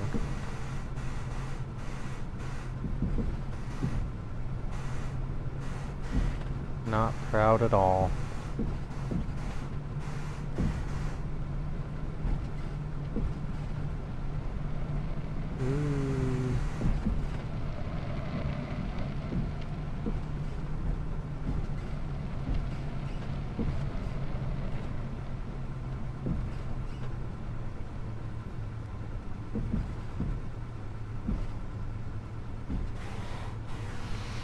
Okay, so not too sure the best way off. Oh, here we go.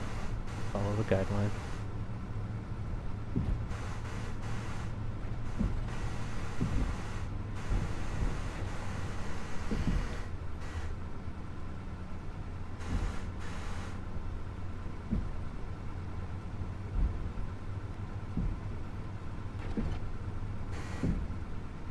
Charlie, Yankee, Foxtrot, Charlie, traffic, Cessna, Charlie, Alpha Tango, Whiskey, 642 is clear of the runway.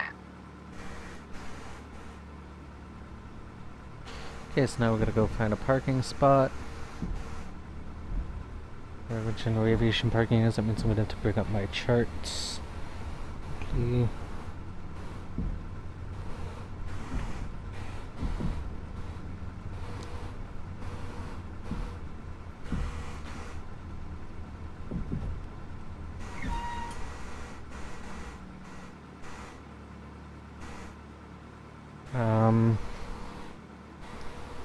Let's check. Don't really have any parking.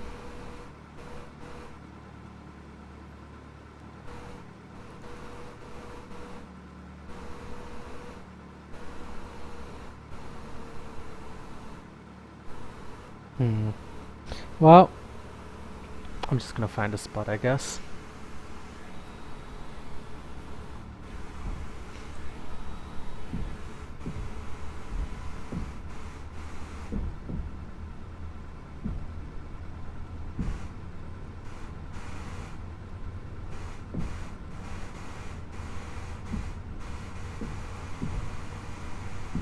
Alright, here we go. This is where the parking is, I guess.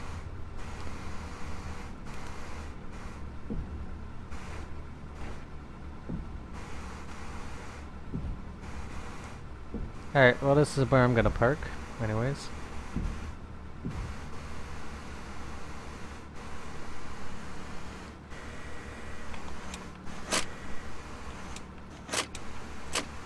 Okay, so set that.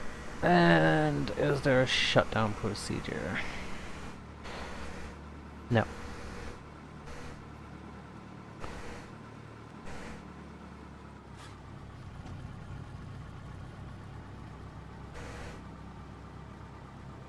There's no shutdown procedure there.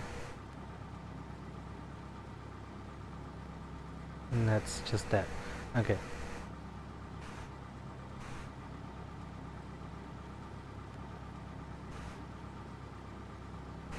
Okay, so anyways, I can turn off my landing strobe. I'll turn those all off.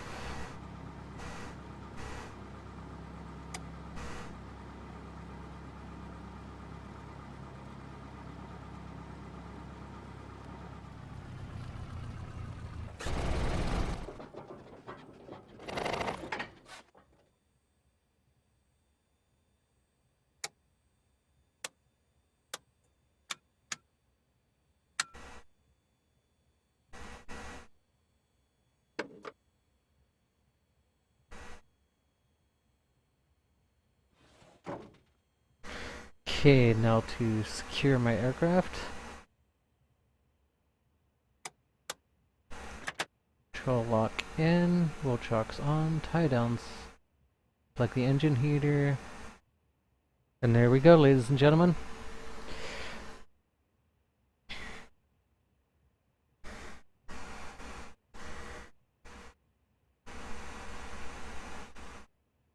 This plane is being shut down and parked up for the night, for the week. I'll see you on Wednesday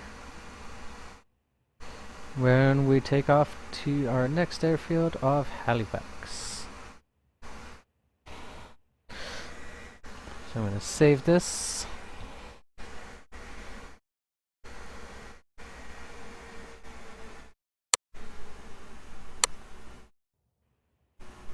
And we're done.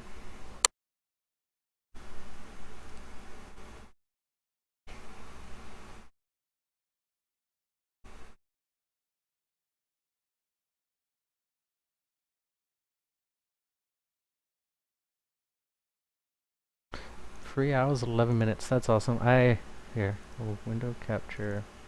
Oops. Oh no, don't break. Not that. That. Okay. Oh, let me click OK. FSX is still kind of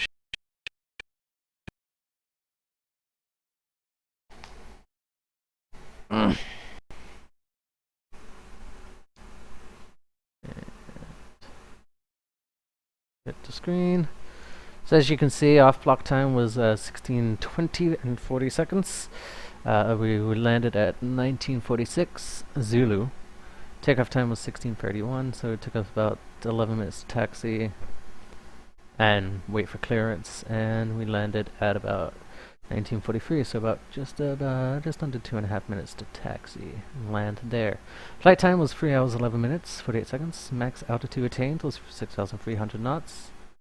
Max ground speed was 134 knots, and max total airspeed was 126 knots. there we go. Anyways, thanks everyone for watching. It's been amazing. Yeah, it's been amazing. It's been fun. Been great. Hope to do it again next week. I believe it's Halifax. Let me just double check actually. Boop boop boop. Gotta wait for all this booping stuff to start up. And hope it's still there. CYHZ. So yes, that would be Halifax. This is my next stop. So Halifax, Nova Scotia next week on Wednesday, next Wednesday. And tomorrow we're back to our regular schedule-ish with OMSI. I might be starting a little bit later, but that's okay. Anyways, have a good week or rest of your day, and I'll see you tomorrow. Goodbye.